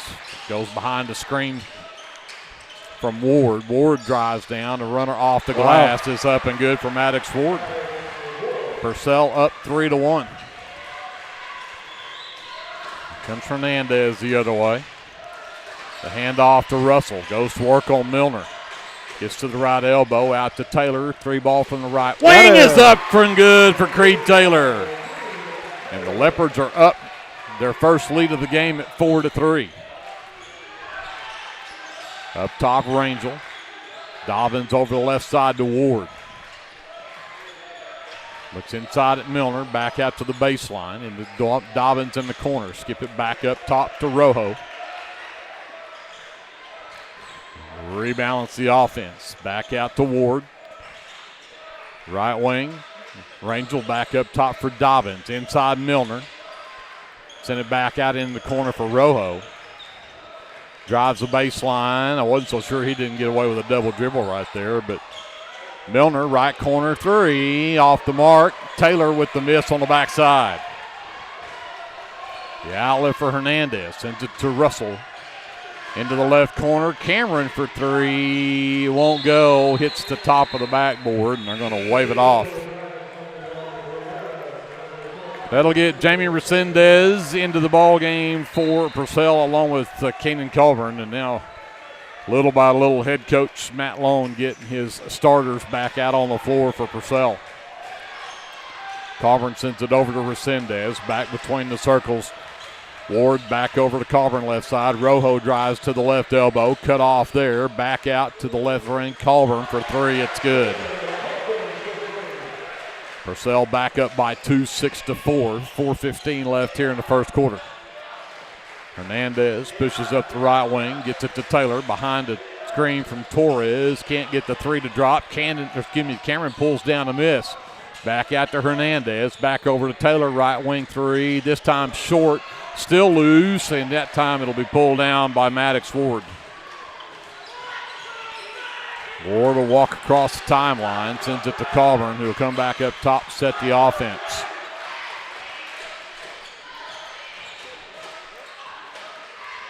Colburn, left side, Resendez, down the baseline, floater up and in. He's good at that floater, man. Yep. 8-4, Purcell by 4. Here comes Hernandez the other way, gets a screen from Torres. Back to Taylor, back cut. Sends it all the way to Russell. Right wing 3 on the way from Hunter. Skips across, no good. Resendez the miss. In a hurry going the other way. Stops, hesitates. Russell nearly knocks that ball loose. Back up top. Colburn long 3 straight away, won't drop.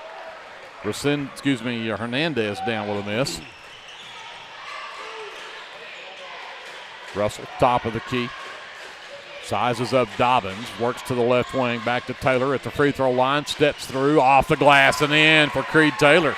Off balance there too, tripped up just a little bit on that drive, but got it to go. 8-6, Purcell by 2, 2:45 left here in the first. Rojo left side, Ward underneath, the catch, shot will not go for Dobbins. Hernandez ahead to Taylor, the hesitation, got it to Cameron, who laid it over the front of the rim, but Oh, can't get it to man. go. Got his own miss and got it stripped. I'll tell you what, Cameron just having some bad luck on the rolls as of late. So Coburn takes his time walking it up, gets it over to Resendez. Back out between the rings, Ward, left side to Dobbins. Back to Coburn. Step back, jumper won't go. Pulled down by Torres on the miss. Here comes Cameron the other way. Steps through a double team and gets hit going to the rack, and he'll get free throws. Purcell foul. Maybe they call that on. Yeah, I didn't catch. Coburn. 22. Coburn picks up his first, the team's second.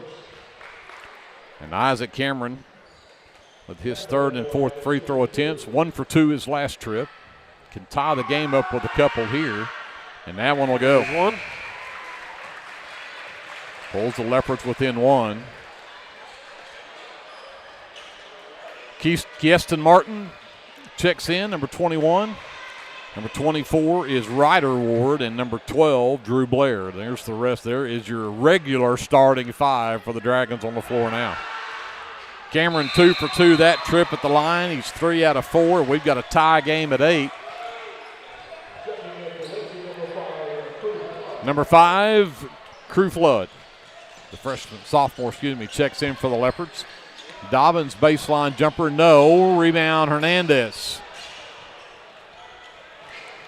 Valenciano in the game also, number 0. Oh, and Hernandez fell down, lost the basketball, and it'll be tied up. And possession arrow goes with Purcell. Goes as the 5th turnover on the Leopards.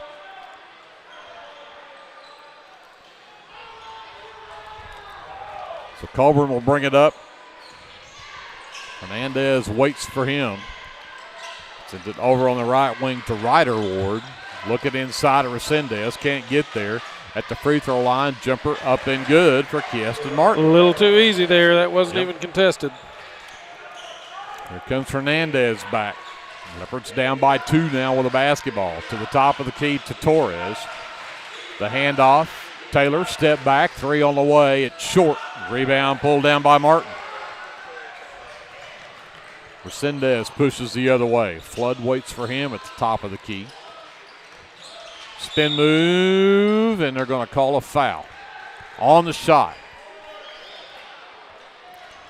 If that was a foul, it was a foul on the spin move, not on the shot. And I'm not sure it was a foul, but it was the first personal on Crew Flood, 3rd team foul on the Leopards, and Resendez at the free throw line cannot connect on the first. The thing about Resendez is he's going to the basket. Yes. If you're not set, then he's probably going to draw a foul if you touch him, but he's coming at you. Did not get either one of them to go, but the long rebound came out to Kieston Martin. Underneath the basket, cut off by Torres. Back out to Ward over left side, Resendez. Back out to Coburn, 50 seconds left in the quarter. Purcell with the ball and a 2-point lead. Resendez, top of the key. Martin down the baseline. Jumper is short. Rebound, Hernandez. Leopards have it down, 35 seconds left, down by 2. Hernandez picked up by Resendez. Goes away from the Taylor screen. Now Taylor gets it with Coburn on him. Works to the wing, into the right corner. Torres down the baseline. Lost the basketball. Flood back over to Valenciano. Back out to Flood. Back over to Hernandez. Right corner 3 on the way. And it's good. Armando for 3. And the Leopards back to a 1-point lead. Martin contested by Torres, and the shot won't go. Are they going to? Oh, they're going to call the foul on Torres. Man. And they're going to give Martin free throws with no time on the clock. And the first one is short. No harm done.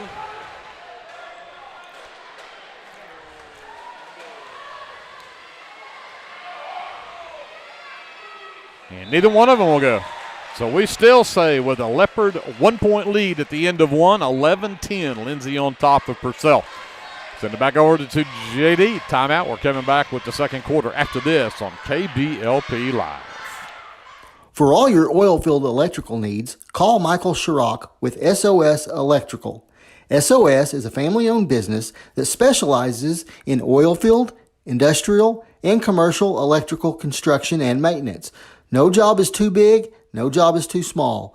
Give SOS a call at 1-405-428-1944 today. Good luck, Leopards.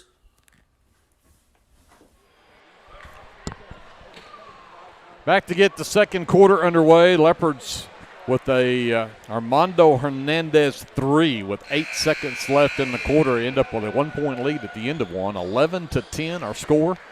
And looks like it is going to be Leopard basketball to start the second quarter. Flood, Valenciano, Hernandez, Torres, and Taylor head back out to start the quarter.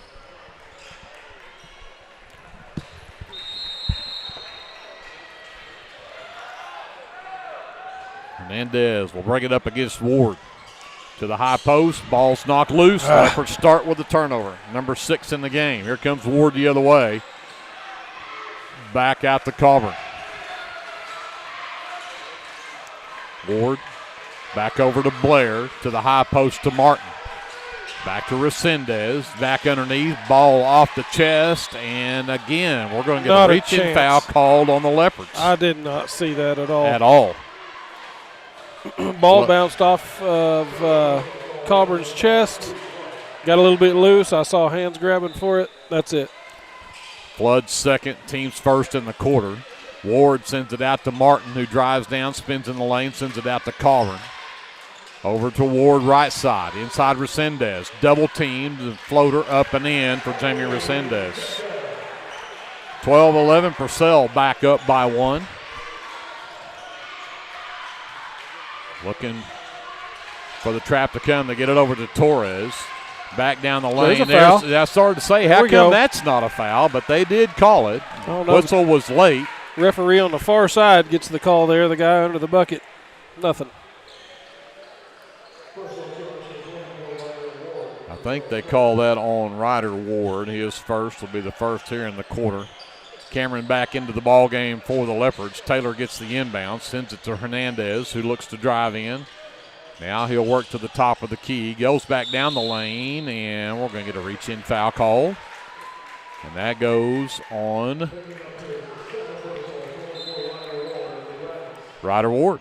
His second, team second. Ward's going to check out. Maddox Ward's back in. Lob it into the lane, Cameron. He'll back out with Martin on him. The handoff to Hernandez, drawing the lane, and all kinds of contact. They're going to call what?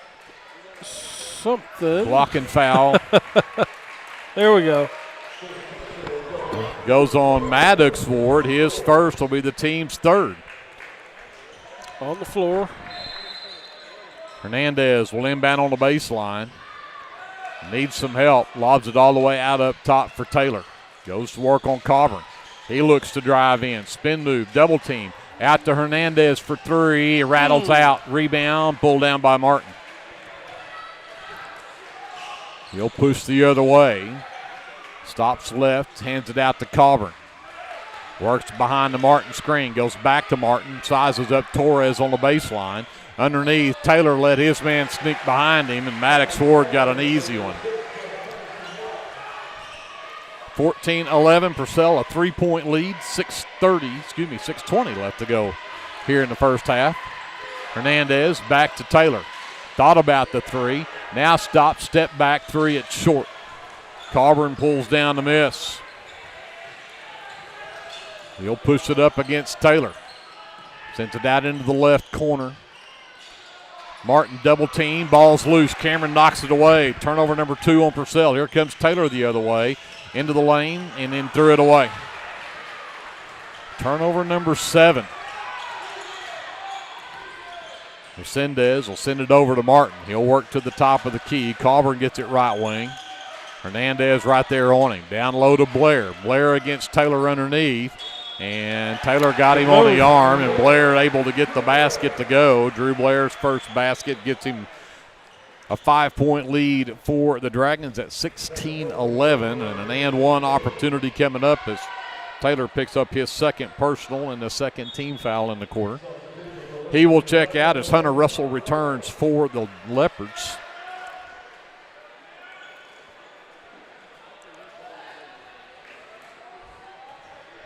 Blair at the free throw line and knocks it down. 17-11, 6-point lead for the Dragons, their biggest of the game. 5:30 left here in the first half as Hernandez walks it across. Valenciano to Cameron at the elbow. Back over Hernandez, right wing three. It's good for Armando, his second. And Leopards are back within 3.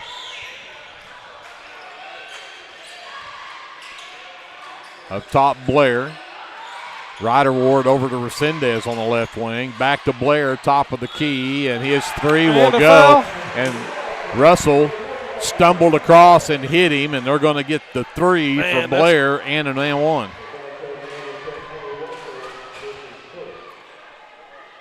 .503 left in the half, and everything that could possibly go wrong for the Leopards so far has. You got it right. That free throw will not go, however. It stays a 6-point Purcell lead. Just under 5 left to go here in the second quarter. Hernandez around the Cameron scheme, then behind the Torres screen. Gets to the right wing with Martin on him. Back up top, Valenciano. He'll drive down, dump it to Torres. Back in the lane for Cameron. The floater up and in for Isaac. His first field goal of the game, but it makes it a 4-point Purcell lead. Colburn will walk it across. Gets to the wing. Back to Resendez. Back over to Blair left wing. Back up top, Colburn gets to the elbow. Martin at the free throw line. Jumper won't go. Rebound pulled down by Ryder Ward. Excuse me, that is Maddox Ward who put it back up and in. Back to a 6-point Purcell lead. Hernandez works to the right wing, goes around the Torres screen. Torres, baseline right side, steps around, puts it up and in. That's exactly what the Leopards need. They need Torres to get going. Yep, we need Torres to get hot under the bucket right there. He tends to go deep baseline and has to come in from underneath the bucket. Resendez, baseline right side, cut off, and then they're going to get Torres with the foul. Gus picks up his second. Make sure that's who they called on. It is. It'll be the 4th team foul on the Leopards. Resendez heads to the line. He was 0 for 2 his first trip there. And misses that one.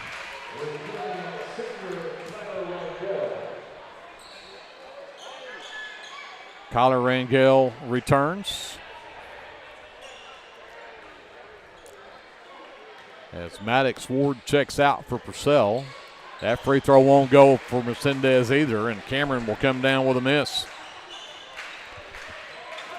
Rangel picks up, and there is nearly a steal, and then we'll get a foul coming back in on number 10, Kyler Rangel, and he picks up his first. That's the 4th team foul now on the Dragons, so 3:28 left here. Either team with a foul will put the other in the bonus. Resendez checks out. Alexis Rojo is back in. Here comes Hernandez. Torres top of the key. Gives it to Cameron. Picked up by Blair. Spin move in the lane. Goes to the left hand. Not enough English to get it to go in, and Martin pulls down the miss. That was an outstanding move, man. Just could not get the roll. Colburn gets it from Rangel. Back up top to Rojo. Back over to Rangel left side. Blair on the left wing. Skip it back to Rangel. Gets to the free throw line. Jumper there. Rattles out. Torres pulls down the miss. Here comes Hernandez the other way. 2:45 left to go in the half. Hernandez, top of the key, goes to work on Rangel. Give it back to Valenciano. Back to Cameron, all alone for three, left corner. Can't get it to drop. Hernandez pulls down the miss, though. Takes it back up and can't get it to go, and we can't get a foul either. Man. Here we go the other way. Rojo back to Blair, left wing. Back to Rojo. Back up top to Rangel. Waits for the offense to set. Martin left elbow. Back up top to Rangel. Behind the Martin screen. Gets to the elbow. Jumper up and in for Rangel. Back to a 6-point Purcell lead. Under 2 to go here in the quarter. Back to Torres, baseline, spin move in the lane, steps through, and they're going to call him for the offensive foul on the push-off. And that'll be number 3 on Torres, the 15th foul, even though this won't be free throws because it was offensive, but that'll get Tug Fought, number 23 in the game. Torres will have to have a seat.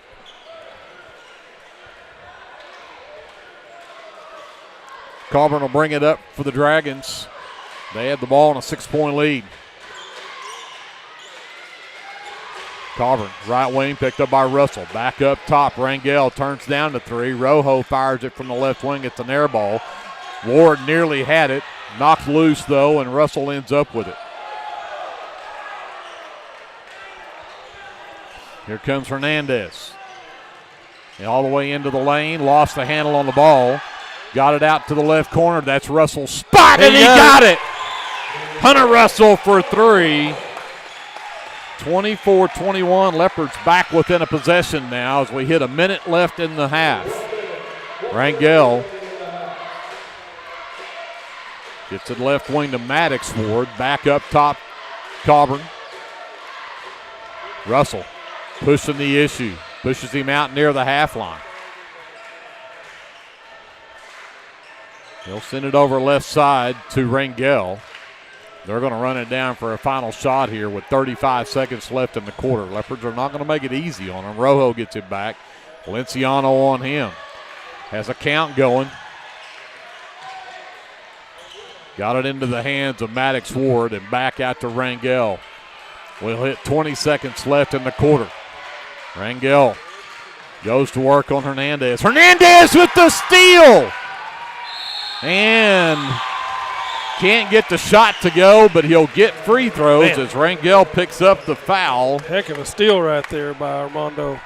Big time for just the 4th turnover on the Dragons. But Hernandez leads the Leopards with 6 points and cannot get the free throw to go, though. 13 seconds left in the half. Blair checks back in. Rangel checks out. Russell also checks out of the game. Number 32 is Dutton Taylor, the 6-foot-tall senior who checks in. And Hernandez does get the second free throw to go to make it 24-22 Purcell. 10 seconds left in the half. Here comes Coburn the other way. Baseline, back up top, Blair. 3 on the way is good. His second 3 makes it 27-22 Purcell here at halftime. 9 points for Drew Blair, all in that second quarter, as he'll lead all scorers here at halftime. We'll send it back over to JD. We'll take a timeout. We'll come back with your American Exchange Bank halftime show and your unofficial stats from the first half right after this on KBLP Live. The team at Streamline Services contributes a great deal of their success to hard work, experience, and above all, a positive health and safety protocol. There is every reason they should be your next phone call for any of your oil and gas swabbing needs. Give Austin Smith a call today at 1-405-756-7763 to see how Streamline Services can help with your project while ensuring safety and professionalism without sacrificing quality work being done. Everyone at Streamline Services wishes the best of luck to everyone at Lindsay Public Schools this year. Go Leopards!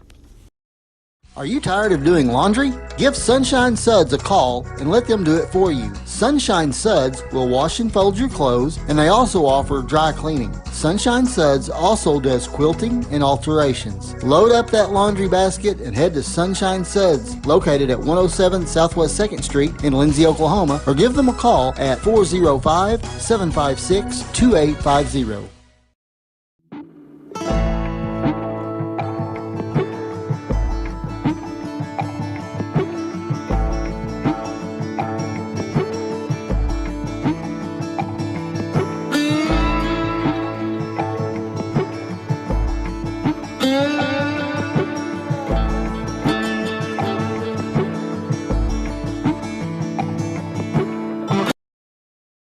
Small business needing a little creative pick-me-up? Do you need to refresh your business cards or looking for a new logo? Is your business Facebook page still using photos from 2019? Tailored Creative Services offers services for logo design, business cards, photography, videography, and pretty much everything in between. Find me on Facebook at Tailored Creative Services, and let's talk about your next project. T&W Tire is a family-owned, full-service commercial tire company. As a leader in auto repair, T&W is more than just tires. Our highly qualified mechanics can get you back on the road no matter what you drive. We also specialize in serving the tire needs of commercial fleets, oil and gas, construction equipment, and a variety of industrial applications. So for your automotive needs, look no further than T&W Tire, located at 410 Southeast 4th in Lindsay, Oklahoma, or look up one of our many locations on tnwtire.com. Lindsay United Methodist Church is a community of believers in Jesus Christ who gather together to live their lives devoted to God and being connected with our neighbors through a shared faith and biblical foundation. We'd love to invite you for our Sunday worship. Services are 10:55 a.m. to 12 p.m. Come see us at 114 West Chickasaw Street, right here in Lindsay, Oklahoma. For over 68 years, Winans Funeral Home in Maysville, Oklahoma, has been serving families in the area during their greatest time of need, the loss of a loved one. We treat each family as if they were our own and consider it a true calling to minister to each and every family that calls upon us. We don't take caring for your loved one and your family lightly. Your care is important to us. Call on us 24 hours a day, 7 days a week, where our staff can assist your family with immediate need with the loss of a loved one, pre-need arrangement planning, pre-need burial insurance, along with questions regarding funeral burial trust accounts, Veterans Administration, and Social Security benefits questions. Myself, John W. Williams, Teresa, and Claudia are well experienced in these areas and will be more than happy to assist you in any way we can. Winans Funeral Home in Maysville, where you are family. American Exchange Bank, right here in Lindsay, is a locally owned and operated community bank that believes in just that, you, a community of fellow leopards. We love our customers. We feel very grateful for each one. So if you are looking for a safe place to put your money, need help achieving that next dream project, or are simply looking for a different banking experience, give us a call at 405-756-3101. We look forward to serving you each day. Member FDIC and Equal Housing Lender. Back here at halftime in Purcell, the Dragons have a 5-point lead on the Lindsay Leopards, 27-22 here at halftime. Looking at your officially unofficial stats from the first half, we start with the Dragons, and we mentioned that Drew Blair with 9 in the quarter. There in that second quarter leads all scorers with 9 points in the first half. 6 from Maddox Ward, 4 from Jamie Resendez, 3 points from McKinnon Colburn, 2 apiece from Kyler Rangel and from Kieston Martin, and a free throw from Owen Milner rounds out the scoring for the Dragons, who I had just 2 of 10 from the free throw line. For the Lindsay Leopards, they are led by Armando Hernandez. He had 2 threes in that first half. He finishes the half with 7 points. 5 from Isaac Cameron, also 5 from Creed Taylor, 3 from Hunter Russell, and 2 from Gus Torres. Rounds out the scoring for the Leopards, who went 4 of 6 from the free throw line. Leopards are +1 on the glass at 12-11. 7 turnovers in that first half on the Leopards, 4 on the Dragons. We will send it over to Andrew to talk about the shooting numbers. All righty, team shooting, starting with the Purcell boys from 2-point range. I have them at a solid 8 of 15 for 53%. From 3-point range, not quite as good, 3 of 7, 43% there. I also had them 2 of 10 from the free throw line, that's 20%. Overall, from the field, 11 of 25 for 44%. For the Leopards, just 3 of 9 from 2-point range, 33% there. We are, however, 4 of 10 from 3-point range, so slight improvement to 40%. I have us 4 of 6 from the free throw line at 67%. Not a bad night for us there. Overall, from the field, 7 of 19 for 36% shooting. So far, Dragons shooting better than we are, particularly from 2-point range. Just 33% for the Leopards so far, 53% for the Dragons. So we're going to have to clean that up. Absolutely. See if the Leopards can come up with an answer here in the second half, because they would absolutely love to be able to pick off the Dragons here on the final regular season game. I don't normally condone vengeance unless we're playing Purcell, in which case I'm all for it. That, we'll send it back over to JD. We'll take a timeout, and we'll come back with the start of the third quarter. And I cannot see a possession arrow, so I can't tell you right now who's got the ball. But we'll check that out. Can't see it either. Yeah.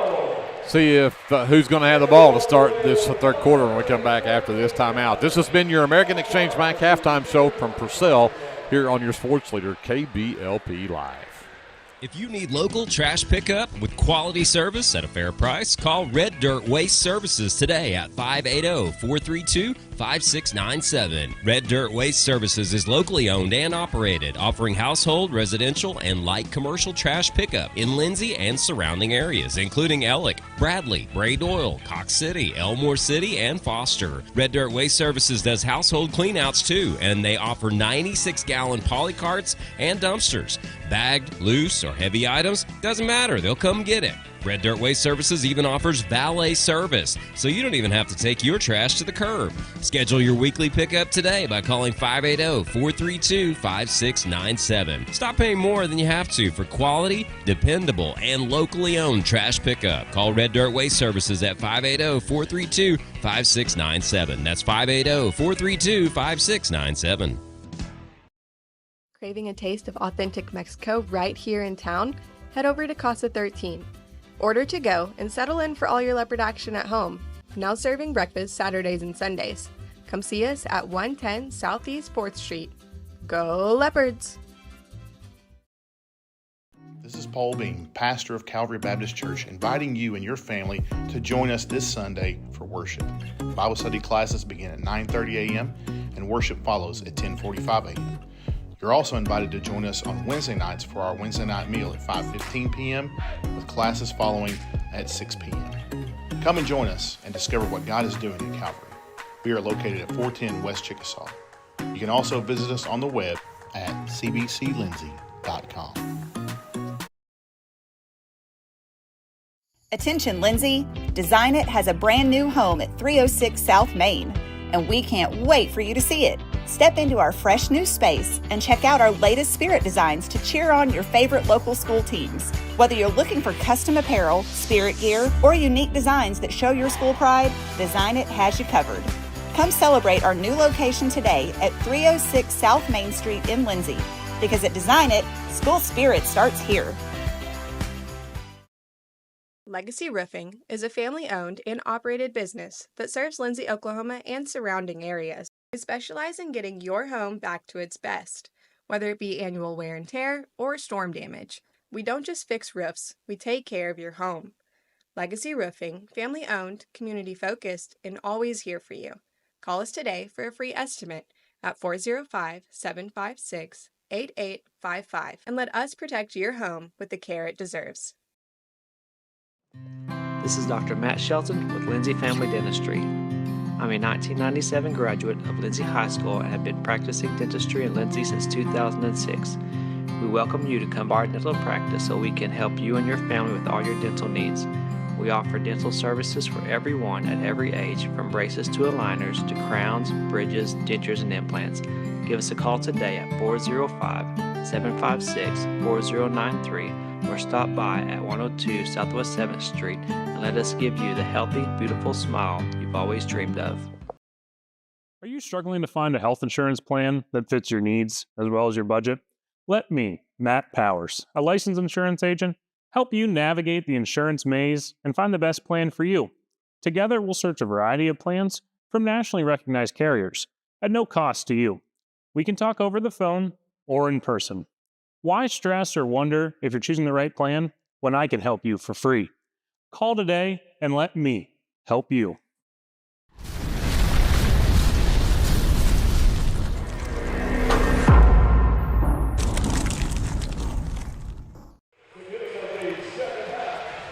So it will be Purcell basketball to start the third quarter. They lead by 5. Gus Torres is going to start this third quarter, even though he has 3 fouls in the game. He will have to be careful. Ward gets it into Carver to get things underway. Martin from the left elbow. The backdoor cut from Resendez, and they just leave Martin alone at the elbow, and he knocks down a jumper. That's 2 or 3 that we've just left him alone on that elbow shot. We're going to have to get out there and contest those. That 7-point lead, the biggest for Purcell. Cameron to Hernandez, down to Torres, right side, baseline. Sizing up, Resendez gets down the lane, can't get the shot to go, but he'll get the foul on Resendez. That's just his first. Only the first team foul in the quarter, but it will take Gus Torres to the free throw line to shoot 2.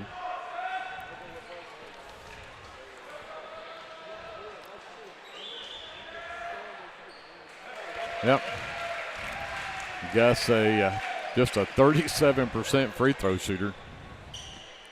Yeah, Gus definitely has struggled some from the line this year. Got that one to go, though. Got them 2 both. in a row. We'll take it. Absolutely, we'll take it. 29-24, Purcell by 5. 30 seconds into this third quarter. Ward on the drive. Stopped at the free throw line by Taylor. Back behind him to Blair. Blair around the screen from Martin. 3 on the way is good. Dime.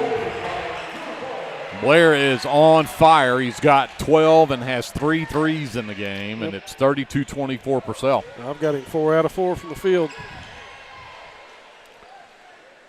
Cameron left wing. Up top, Russell, and we're going to get a foul underneath, and I may be on Martin as Cameron was trying to cut underneath. And Martin picks up just his second team foul. So Hernandez will inbound under his own basket. Cameron curls around, gets into the lane, catches it off the glass, and Resendez picks up foul number 2. Team foul number 3 will count the basket for Cameron to give him 7 in the game.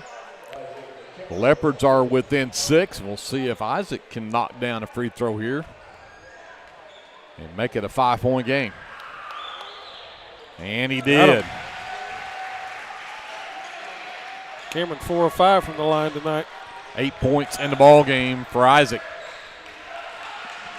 Carver walks it up. Blair all the way over to Ward right wing. Ryder on the handle. Down the right side of the lane, off the glass. No, but they're going to get the foul on Creed Taylor, and that's Creed's 3rd. First team foul here in the quarter, but it will put Ward at the free throw line. Ryder scoreless tonight, has not been to the line yet. But that free throw never touched the rim. Straight through to put Purcell back up by 6. Second free throw from Ryder Ward. That one also good.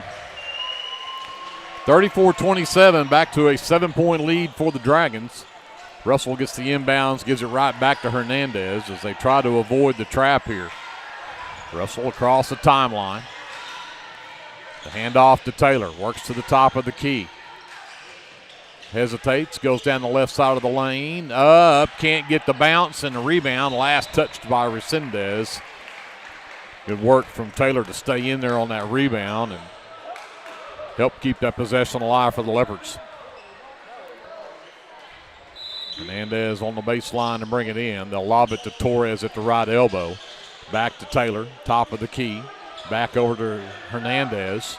Hernandez down the left side, turns around, jumper, everything but go in. Torres tips the rebound, but they're going to say Blair grabbed it, was on the end line. The Leopards will get it back.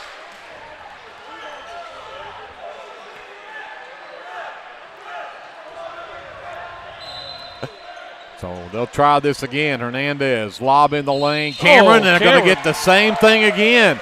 Hit in the face, looked like. That time it goes on Kieston Martin. That's his second, and that is 4 team fouls already on Purcell. The referee acted out the foul right there with some flair. That was interesting. So Cameron back to the line. This time he's shooting 2 since the basket didn't go, and knocks that one down. 34-28. Leopards back within 6. Martin checks out. Now Maddox Ward in the game, so I've got Maddox and Ryder, the 2 Wards on the floor. I'll go by first names with them since they are both out there. And Isaac got the soft roll on the second free throw as well. Leopards back within 5, 34-29. Here comes Carvin across the timeline. Right side to Ryder. And Resendez picked up foul number 3 as Cameron hit the deck. I tell you, it seems like it's been 1 a game at least for Isaac. Yep. He leads the team in charges taken. That'll be, I think, because this is my one from last time, I think that's number 12 for him in the season. Coach Matt Lone's going to have a visit with the official, but that foul on Resendez, his 3rd. Leopards in the bonus. But they trail by 5. They'll have the ball back here. Let's take a 30-second timeout. We'll come back after this. This is Leopard basketball presented by the American Exchange Bank on KBLP Live. Looking for your next adventure? Head to Morris Motorsports in Chickasha. We carry top brands like Polaris, Can-Am, Kawasaki, and Honda. Plus, we offer a full-service and parts department. Whether it's ATVs, side-by-sides, motorcycles, or accessories, we've got what you're looking for. Visit morrismotorsports.com or give us a call at 405-224-6113. At Morris Motorsports, we don't just sell machines, we sell fun.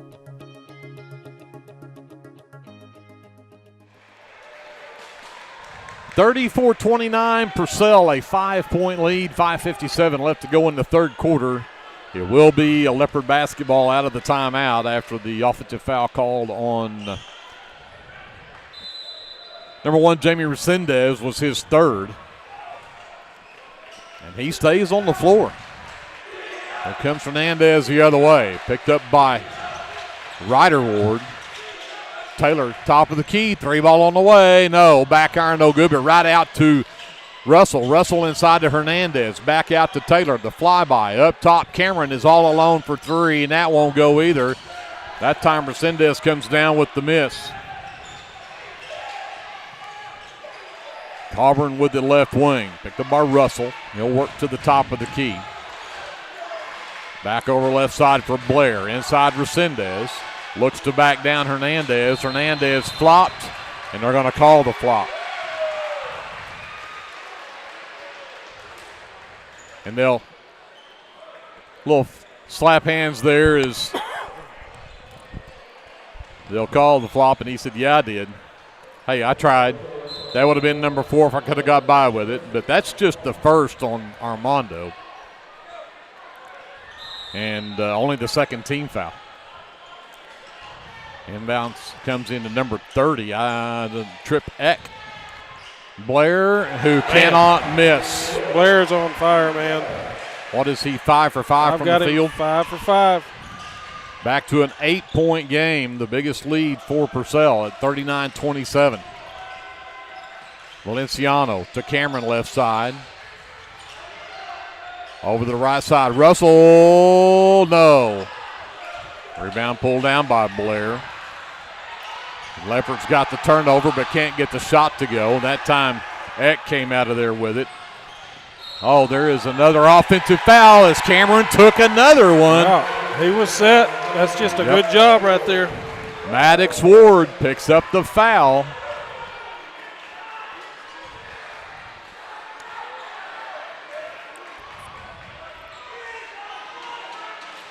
So Hernandez will walk it up. 4.5 left here in the third. Into the right corner. Taylor's shot is blocked. But they save it in bounds right to Isaac Cameron, who lays it up and in. Timeout Purcell. 6-point lead, 37-31, and Purcell with the basketball coming out of the timeout. We'll do that right after this. This was Leopard basketball presented by the American Exchange Bank on KBLP Live.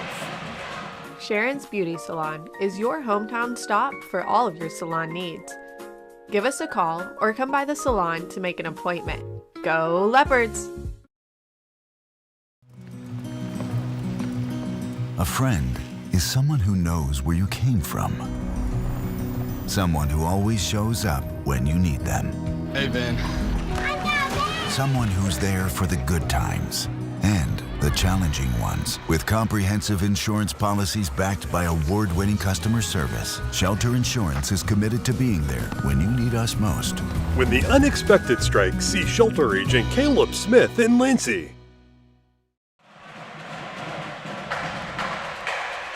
37-31, 6-point lead for the Purcell Dragons. They led by 5 at halftime. The Leopards had a 1-point lead at the end of one at 11-10. But this one's been physical. Neither team has really gotten into any kind of rhythm other than Drew Blair. That's what I was about. That's been the thing that's really kept the Dragons ahead by 5 or 6 this whole time.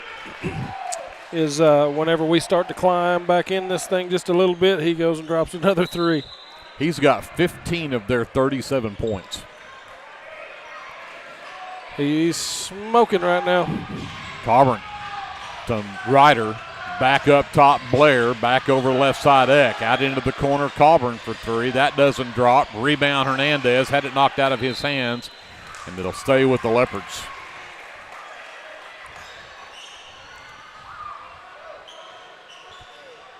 We hit the halfway point of this third quarter. Taylor gets it from across the timeline. Over to Cameron in the left corner. Ryder on him. Trap comes. Hernandez had it knocked out of his hands by Maddox Ward. So Leopards will bring it in front of their own bench. Russell to inbounds. Gets it to Valenciano out near the half line. Hernandez comes to get it. Long 3 from Hernandez. No, and Eck comes out of there with the miss. Here comes Carburn the other way. Eck out between the circles. Gets a screen from Blair. Goes right back to Blair. Valenciano right there with him. Blair tries to drive in. Valenciano doesn't give up. Back over on that right wing to Ryder. Back out Blair between the circles. Gives it back to Carburn. Works around to Blair's screen. Taylor picks him up on the switch. Carburn backs down, gets into the lane, sends it to Eck. Left wing 3, no. Rebound tipped, and Ryder comes down with it, but the floater won't go back in. Eck had it, lost it, but right into the hand, and that should have been a push off and can't get that call. Blair in the corner down the baseline, cut off by Hernandez.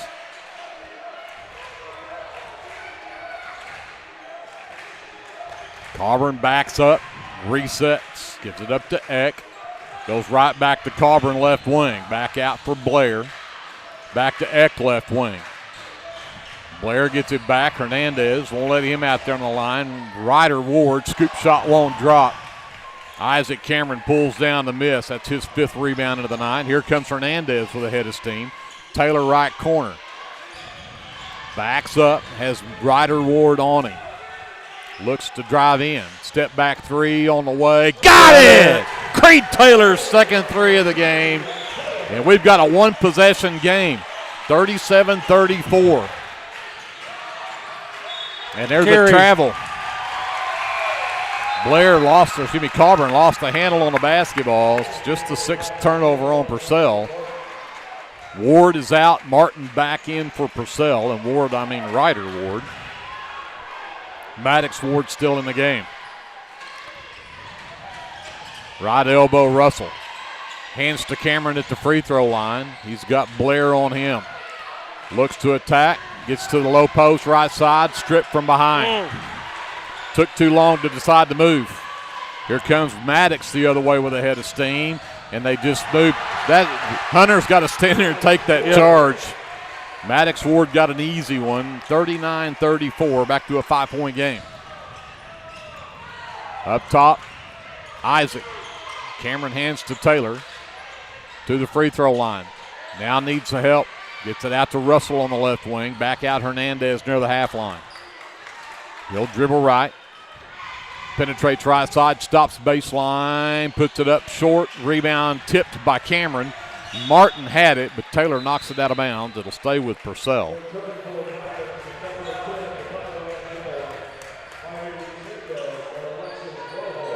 Subs in for Purcell as Resendez returns along with Rojo. Russell also checks out as Flood returns for the Leopards. Coburn will bring it up for the Dragons.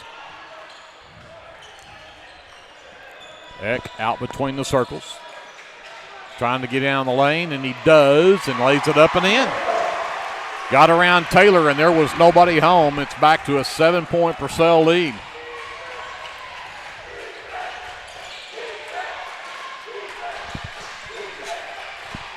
Wow, what a move. That Hernandez? Yes, sir. With the basket underneath. 41-36. Up top, Ringel. Backs it out near the half line. Taylor with the defense. Gets around the screen from Resendez. Ringel again trying to call the play. Works to the right wing. Sends Rojo through. Goes inside Resendez. Cameron couldn't get the ball knocked loose. They double team him. Work it back out to Eck. Eck lurks to drive in. Fell down. Lost the basketball. Here comes Cameron the other way. And he carried the basketball. Turnover number 9 on the Leopards.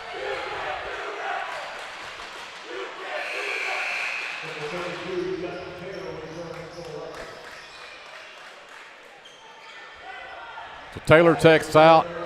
Torres is back in. Hernandez also checks out. Dutton Taylor back in the ball game. We've got 1:19 left here in the third quarter. Oh, I'm sorry. It was just 1 second. There was a baseball throw from Rojo. Didn't realize we were that close to the end. 41-36, 5-point lead. Same as it was at halftime. We'll do the fourth quarter right after this timeout. This is Leopard Basketball presented by the American Exchange Bank on KBLP Live. Attention, Lindsay. Design It has a brand new home at 306 South Main, and we can't wait for you to see it. Step into our fresh new space and check out our latest spirit designs to cheer on your favorite local school teams. Whether you're looking for custom apparel, spirit gear, or unique designs that show your school pride, Design It has you covered.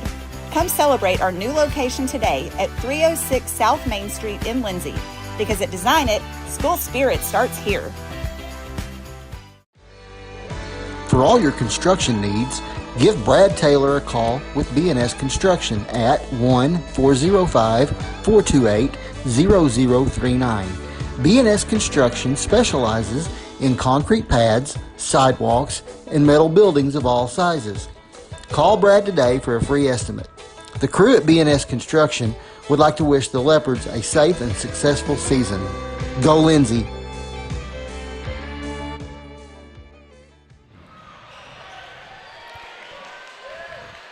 Leopard basketball to start the fourth. Hernandez, Cameron, Taylor, Flood, and Torres on the floor for the Leopards. Blair, Rojo, Coburn, Resendez, and Martin on the floor for Purcell. Purcell with a 5-point lead. See if the Leopards can climb back in this one. Taylor in the backcourt with a basketball. Picked up by Carver as he crosses the timeline. Right, comes back left. Into the high post to Cameron. Looking for the backdoor cut, can't get there. Taylor double teamed out on the three-point line. Gets back to the corner, spins back into the lane, sends it to Cameron on the left wing for three, and he got it! There we go. And the Leopards back within 2, 41-39. Rojo to Resendez at the free throw line. The spin move, and they're going to call Taylor for the foul. Cameron picks up his second and the first here in the quarter, and I think Resendez made that a whole lot harder on himself, trying to make sure that he sold the foul. I don't think the foul was as hard as the fall he tried to use to sell it. I don't doubt that there was a little bit of contact right there, but I feel like he more or less fell down on the spin move or flopped down. I don't know what it was, but yeah, they're going to send Trip Eck into the game. Resendez is going to check out after that fall since he stayed down, I guess. I was thinking if you did that, the other team got to pick the free throw shooter, but I guess that's not the case. Eck will go to the line. Has not been to the free throw line tonight, but goes there with his team up by 2, just over 30 seconds into this fourth quarter. And knocks down the first one. Makes it a 3-point Purcell lead at 42-39.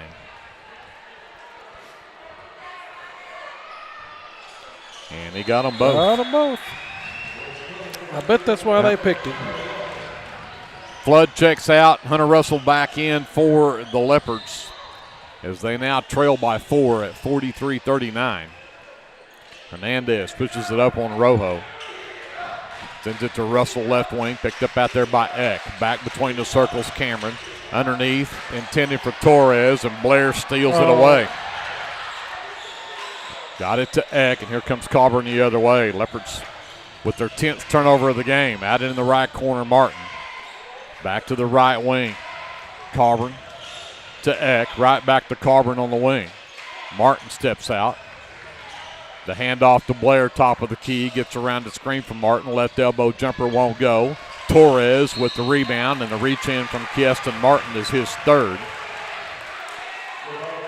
Just the first foul on the Dragons here in the fourth quarter.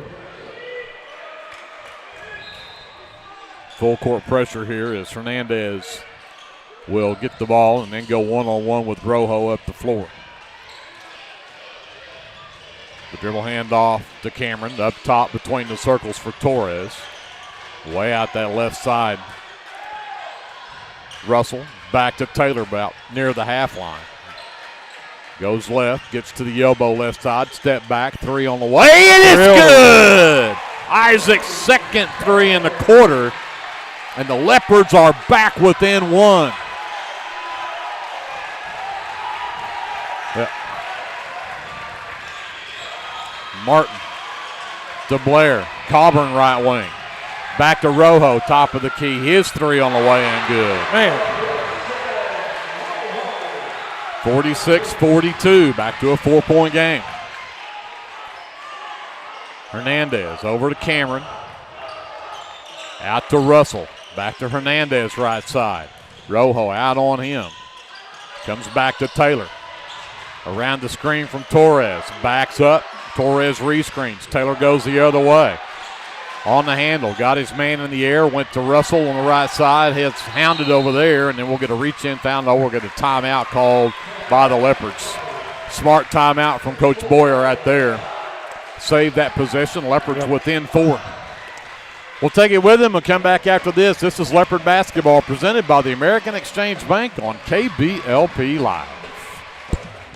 If you have a hankering for the best barbecue in South Central Oklahoma, then get yourself down to the Meat Locker Barbecue in Lindsay. Every Monday, Thursday, and Friday, located just off of Highway 19, 106 Northwest 4th. At the Meat Locker, we work hard to bring you the most consistent, delicious, slow-smoked barbecue around at a price that won't break the bank.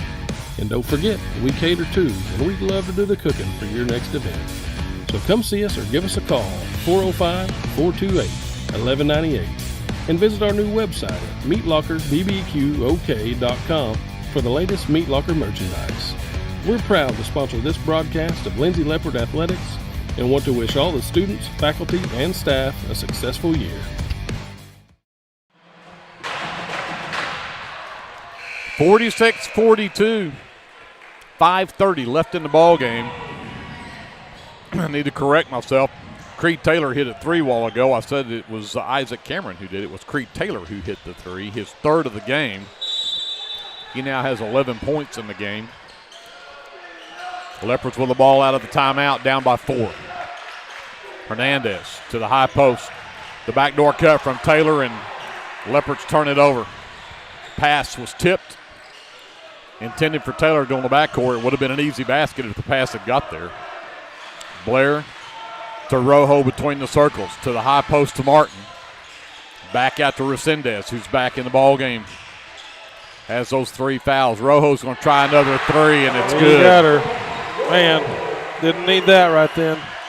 Back to a 7-point game. Torres nearly lost the basketball. He'll get it to Russell, and Russell turned it over. Colburn with the basket in transition at the other end. We've got a timeout on the floor. And the Leopards went from a 1-point game to a 9-point game in about 2 minutes. Less than 2 minutes. 51-42, an 8-0 run from Purcell. We'll take a timeout. We'll come back to the Reimer Center after this. This is Leopard Basketball presented by the American Exchange Bank on KBLP Live. BC Factoring and Finance is a local, family-owned finance company. We assist small businesses with flexible and creative financing solutions to meet their cash flow needs.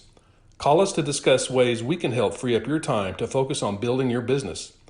Visit us online at bcfactoring.com or give us a call at 405-259-2104.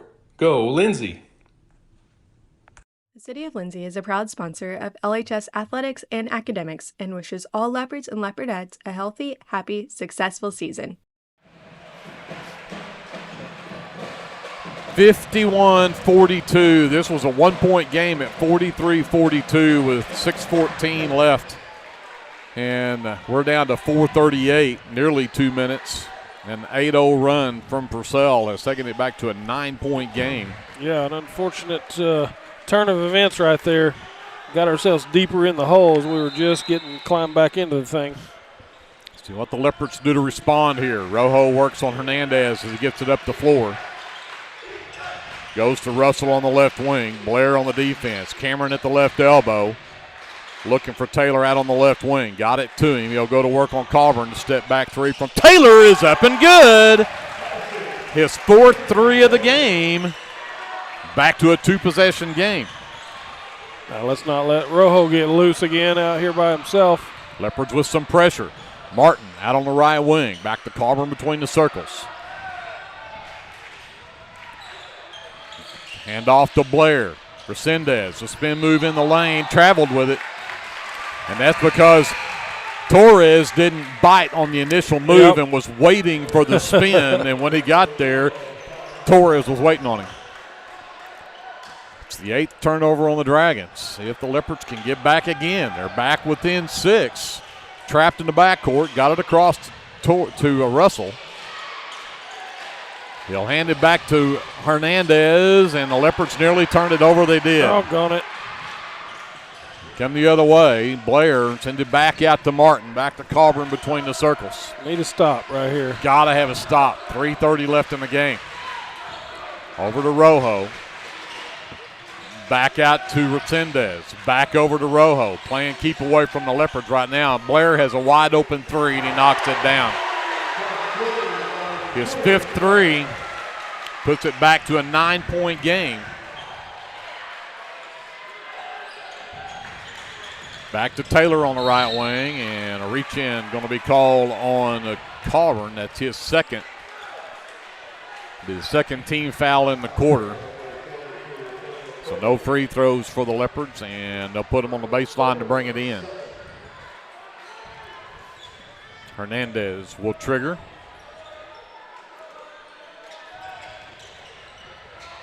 Got it to Cameron in the lane. Goes up against Martin. Comes back out to Valenciano.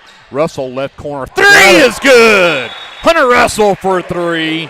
Timeout on the floor.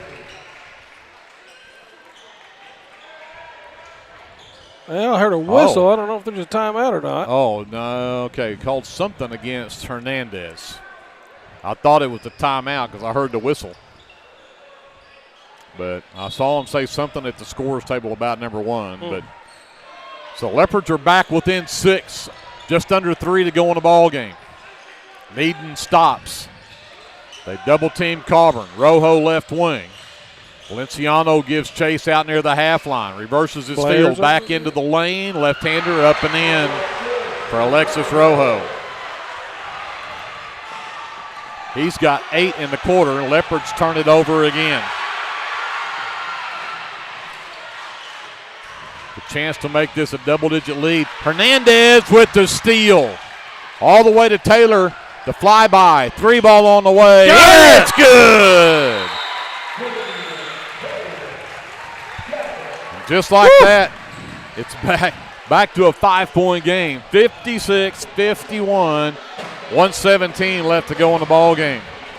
Timeout on the floor. We'll take it with them to come back after this. This is Leopard basketball on KBLP Live.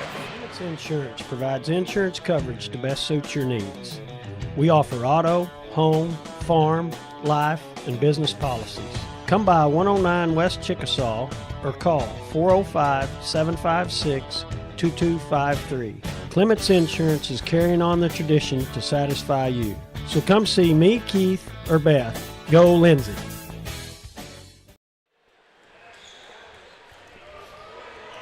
.217, I think I said 117 before the break. 2:17 left to go in the ball game. 56-51. Leopards trail by 5. Purcell basketball out of the timeout as Coburn will get it in the backcourt. Hernandez will track him up the floor. The trap comes. He'll get it over on the left wing to Martin. Martin down the baseline, cut off. Steps through, gets it to Resendez at the left elbow. Knocked loose by Hernandez, but out of bounds. And they're going to say last touch by Resendez. Boy, I hate to say this, but I don't think that was the right call. That's a tough break for Purcell. I'm sorry. Yeah, they got robbed on that one. High post Cameron, the backdoor cut from Taylor.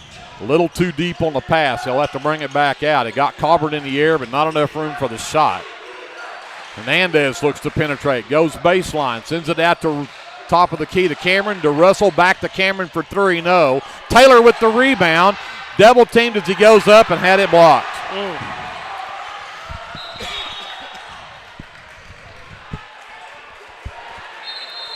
So Purcell basketball, as Maddox and Ryder Ward both return, Resendez and Rojo check out. Taylor also checks out. Flood is back in for the Leopards. 1:29 left. 5-point game. Here comes the trap. They get it to Ryder. Stolen by Russell. And Russell's got a clear layup at the other end of the floor. Big play right there by Hunter Russell. Great job. One possession game. 56-53. 1:10 left. And look at that turnover. Russell to Hernandez for 3. And it won't go. Oh, they're just saying, no. It bounced up over the, no. They're going to say it touched the top of the backboard and it's out of bounds. Oh, no, man. Purcell's calling a timeout with a minute. Nope. Didn't catch it before they put the timer up. It's a 1-minute timeout. We'll take it with it. them. It is. We'll come back after this on KBLP Live. Incorporated is a proud supporter of the Lindsay community. We hope you'll keep us in mind for all your oil-filled electrical needs. You can give us a call at 405-756-4773. Hey friends, Danny Daniels here. I wanted to take a moment and let you know about a very helpful service that I provide for you and your family in our community. I own and operate Danny Daniels Pest Services, and I would like to ask you to call me the next time you have a need or desire for effective, safe, and affordable pest services. If you have spiders, roaches, ants, fleas, ticks, scorpions, crickets, whatever, I can help. Give me a call at 405-428-3833. That's 405-428-3833. I'd be glad to help.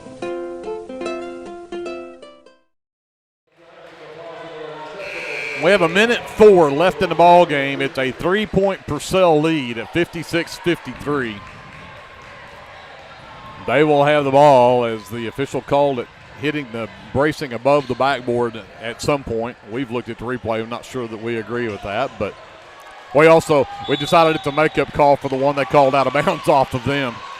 Leopards with full court pressure. They've tracked Maddox in the backcourt. Got somebody down here by himself. Coburn at the other end. And lucky there. Yep. They'll pull it back out. Up to Martin. The Leopards give chase. And Flood will foul Kieston Martin. Cruz third, just a second team foul. And 49 seconds left. The Leopards have got 3 more fouls before Purcell is shooting free throws here. Of course, they've come up with 2 quick turnovers here in the last minute and a half. So could need to do that again here. That's back court. court. He did. He stepped back court. Coburn stepped back court. Turnover number 12, and here now the Leopards have the ball. 47 seconds left. Woo. And a chance to cut into that 3-point lead. Cameron will inbound in front of his own bench. Gets it in the backcourt to Hernandez. Works around the screen from Taylor. Comes back to Taylor, top of the key. Taylor out to Cameron, top of the key. And he walked with it. Man. Turnover number 15 on the Leopards. Taylor is back out. Flood is back in. Martin also comes back in and replaces Maddox Ward. Blair inbounds to Martin in the backcourt. Got away from the double team. Got it to Eck. Over to Blair.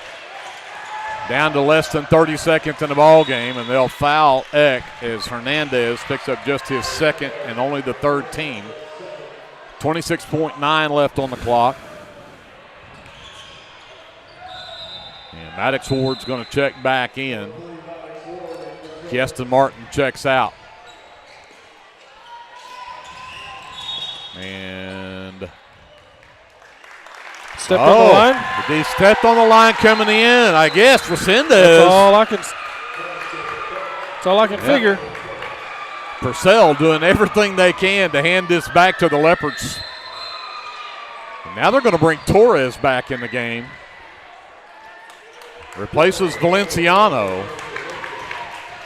3-point game. 26.9 left. Leopards with the ball, but they're down by 3. Here comes Hernandez across the timeline. To Cameron. To Torres. Taylor. Tripped up. No call. Jump ball in Purcell basketball. Oh, my goodness. Taylor was tripped coming around the top, and they don't call a foul. Man, oh, man. The Leopards have got to come up with another turnover now. 15 seconds left in the ball game, and we've got a timeout on the floor. It's a 30. We'll take a quick one. We'll come back right after this on KBLP Live. First Baptist Church of Elmore City is a place where faith, family, and community come together. Whether you're a lifelong believer or just beginning your walk with Christ, you'll find a loving church family here. From Sunday services to Wednesday night fellowship, youth and children's ministries, and local missions, there's a place for everyone at First Baptist Church, Elmore City. Come as you are, we're saving you a seat.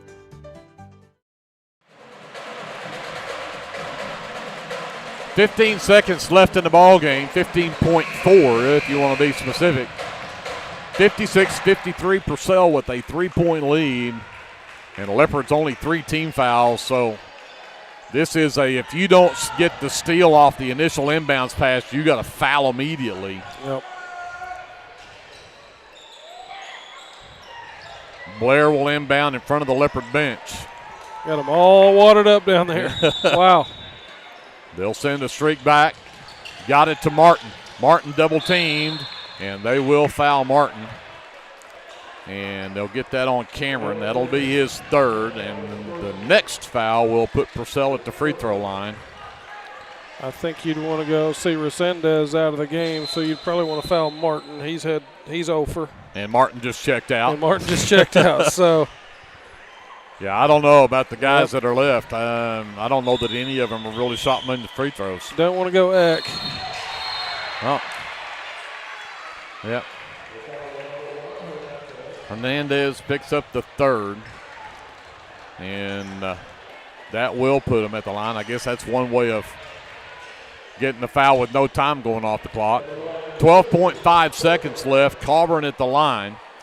Colburn has not shot free throws tonight, so no idea. A chance to give his team a 2-possession lead with 12 seconds left, though, and he knocks down the first one. That may do it. 57-53, a 4-point lead.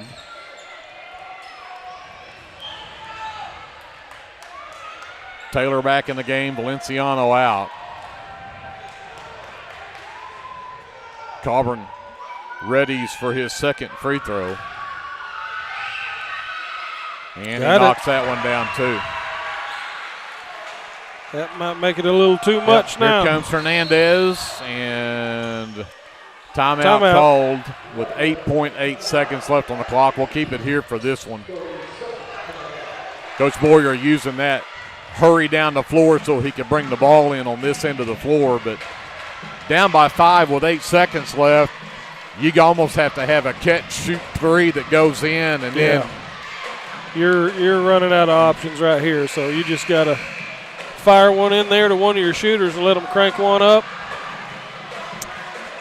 That scoreboard does not have timeouts on it. That does. The Leopards do still have one more timeout.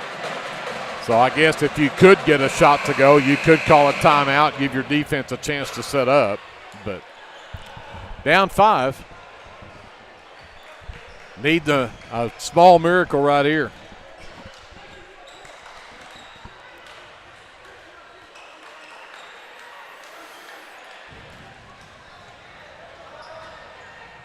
So at midcourt, Hernandez will inbounds. Looking for Cameron underneath. Got it out to Taylor. Long three from the left wing. Too strong. That'll do that. And they'll get the foul on Hernandez, tipping the rebound. And they'll put Ryder Ward at the free throw line. He's only got 2 points tonight, but that's because he's 2 for 2 at the line. So the Leopards, with a much different turnout than the last time these two teams met, where they lost by 17, but hey, they had their chances down the stretch, just could not get things to go their way as Ryder Ward knocks down his 3rd straight free throw. Yeah, you're right about that. I mean, we had the opportunities. We didn't shoot well, especially early. There's another one. Too many turnovers at poor times. Half-court shot from Hernandez at the buzzer. 60-53. And get that last free throw written down. 7-point win for the Purcell Dragons, who will go to 18-7 on the season. Leopards will drop to 19-6. We'll send it back over to JD. We'll take a timeout. We'll wrap it up from Purcell and wrap up the regular season right after this on KBLP Live. At First Baptist Church, we are a family ministry and desire to faithfully proclaim the gospel in Lindsay and beyond. We'd like to invite you to join us every Sunday for worship at 9 a.m. and Sunday school following at 10:15. Our Wednesday evening activities start with dinner at 5:45, and then we have Bible studies for children at 6:15 and youth and adults starting at 6:30. FBC is proud to support the Lindsay Leopards, and we wish all our student athletes a successful season. Go Leopards! For all your tax services, contact Grant and Katie Johnson, CPA. Grant and Katie are certified public accountants that provide full-service accounting, bookkeeping, payroll, and tax services. With 2 offices, one located at 600 Southeast 4th Street in Lindsay, Oklahoma, and another at 313 North Walnut in Pauls Valley, Grant and Katie are ready to meet your CPA needs. Give Grant or Katie a call at 405-238-2727 and set up your appointment today. El Unico Taco Truck is ready to curb your hunger. The traveling taco truck has locations in Lindsay and Blanchard and is available for catering services. You can contact El Unico to book your next event at 405-760-0821. El Unico enjoys supporting all of our leopards with their Taco Tuesdays. Reach out to El Unico for your next event. Get your game day, or any day, off to a great start with Hot Mess Coffee at 213 South Main in Lindsay. Hot Mess Coffee Co. offers coffees, lattes, teas, and other tasty beverages, plus great food, too. Good luck to the Lindsay Leopards from Hot Mess Coffee Co. and Java House Realty at 213 South Main in Lindsay. Hey, Lindsay community. My name is Christian Torres, and I am the minister for the Lindsay Church of Christ. We would like to invite you to come and worship with us on Sundays at 10:45 a.m. and Wednesdays at 7 p.m. We're located at 1205 West Cherokee Street. Here at the Lindsay Church of Christ, you will find the truth of God's Word, spoken in love, and a group of people who love God and one another. Do you have a Bible question? Well, we have a Bible answer. Come and worship with us and be edified at the Lindsay Church of Christ.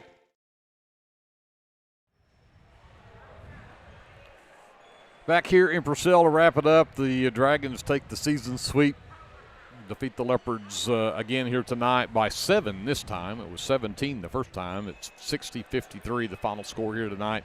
Looking at the officially unofficial numbers, and Drew Blair led the way for Purcell. He finishes with 18 points, had 5 threes in the ball game, and was the only player in double figures for Purcell. 8 apiece from Maddox Ward and Alexis Rojo, 7 from Kanan Colburn, and then 4 apiece from 4 different players. Jamie Resendez, Kieston Martin, Ryder Ward, and Trip Eck all had 4 apiece.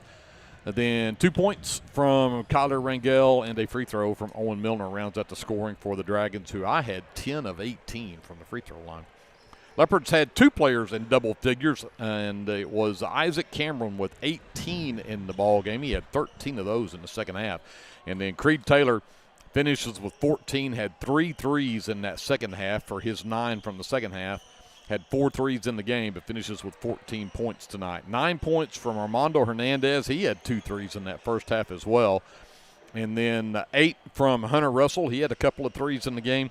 And Gus Torres finishes with 4 in the ball game for the Leopards to round out their scoring, and they were 9 of 11 from the charity stripe.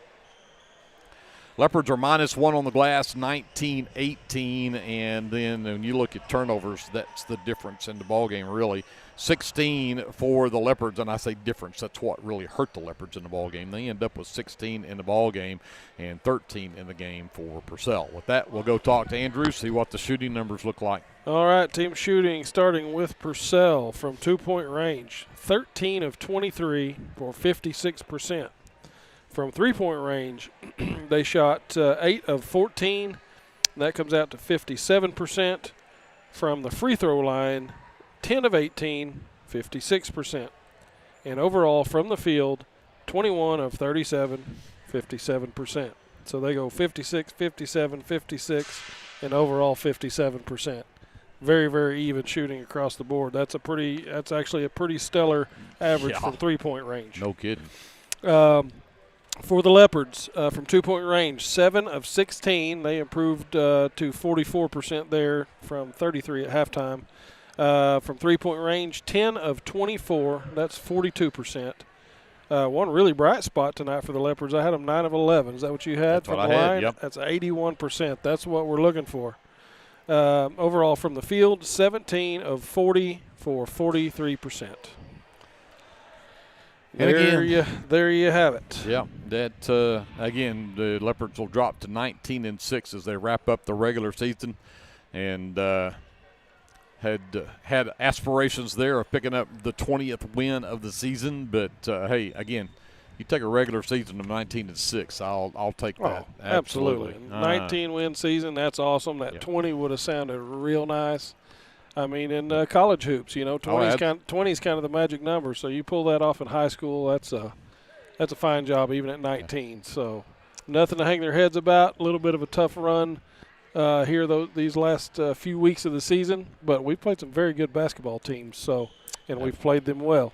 Absolutely. Well, and again, that's you want to play the good teams, and you want to play them close, even if you can't come out with a W. And then when you hit what we're fixing to hit coming up Friday night, you start that postseason, and everybody is 0-0. It doesn't matter what your record is; those 19 wins don't mean anything. So, but how you got them will, and so we'll see if the Leopards can bounce back. They will play again back at Leopard Arena. We will host districts there in Lindsay on Friday night.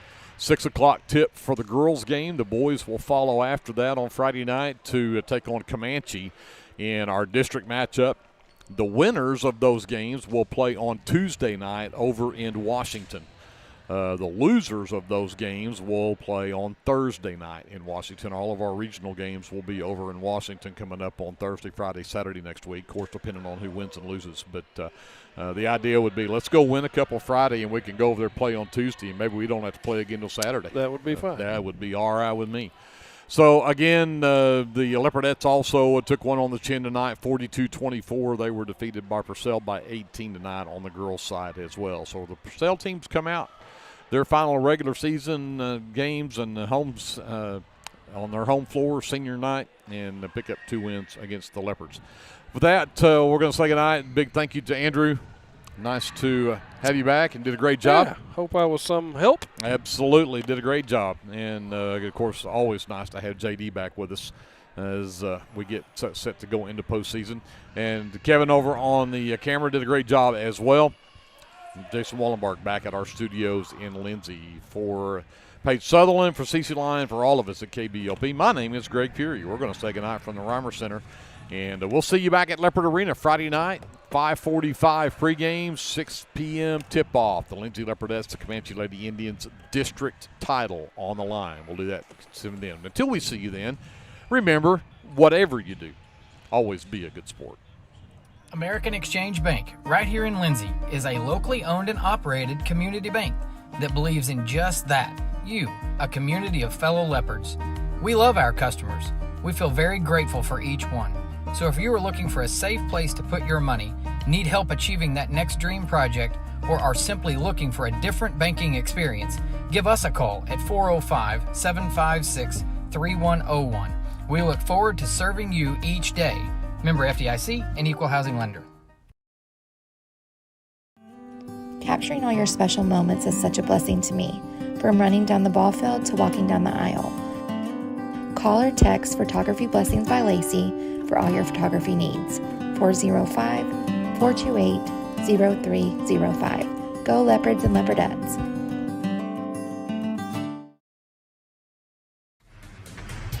At Rural Electric Cooperative, we're committed to providing electric power and opportunity to the many areas our members call home. That includes supporting youth programs that teach life skills and build character. With REC, you're more than a customer, you're a member owner. And that's why we're always working hard to provide you with the most dependable electric power possible. As a Touchstone Energy Cooperative, REC is dedicated to providing the best service possible and supporting the communities in our service area.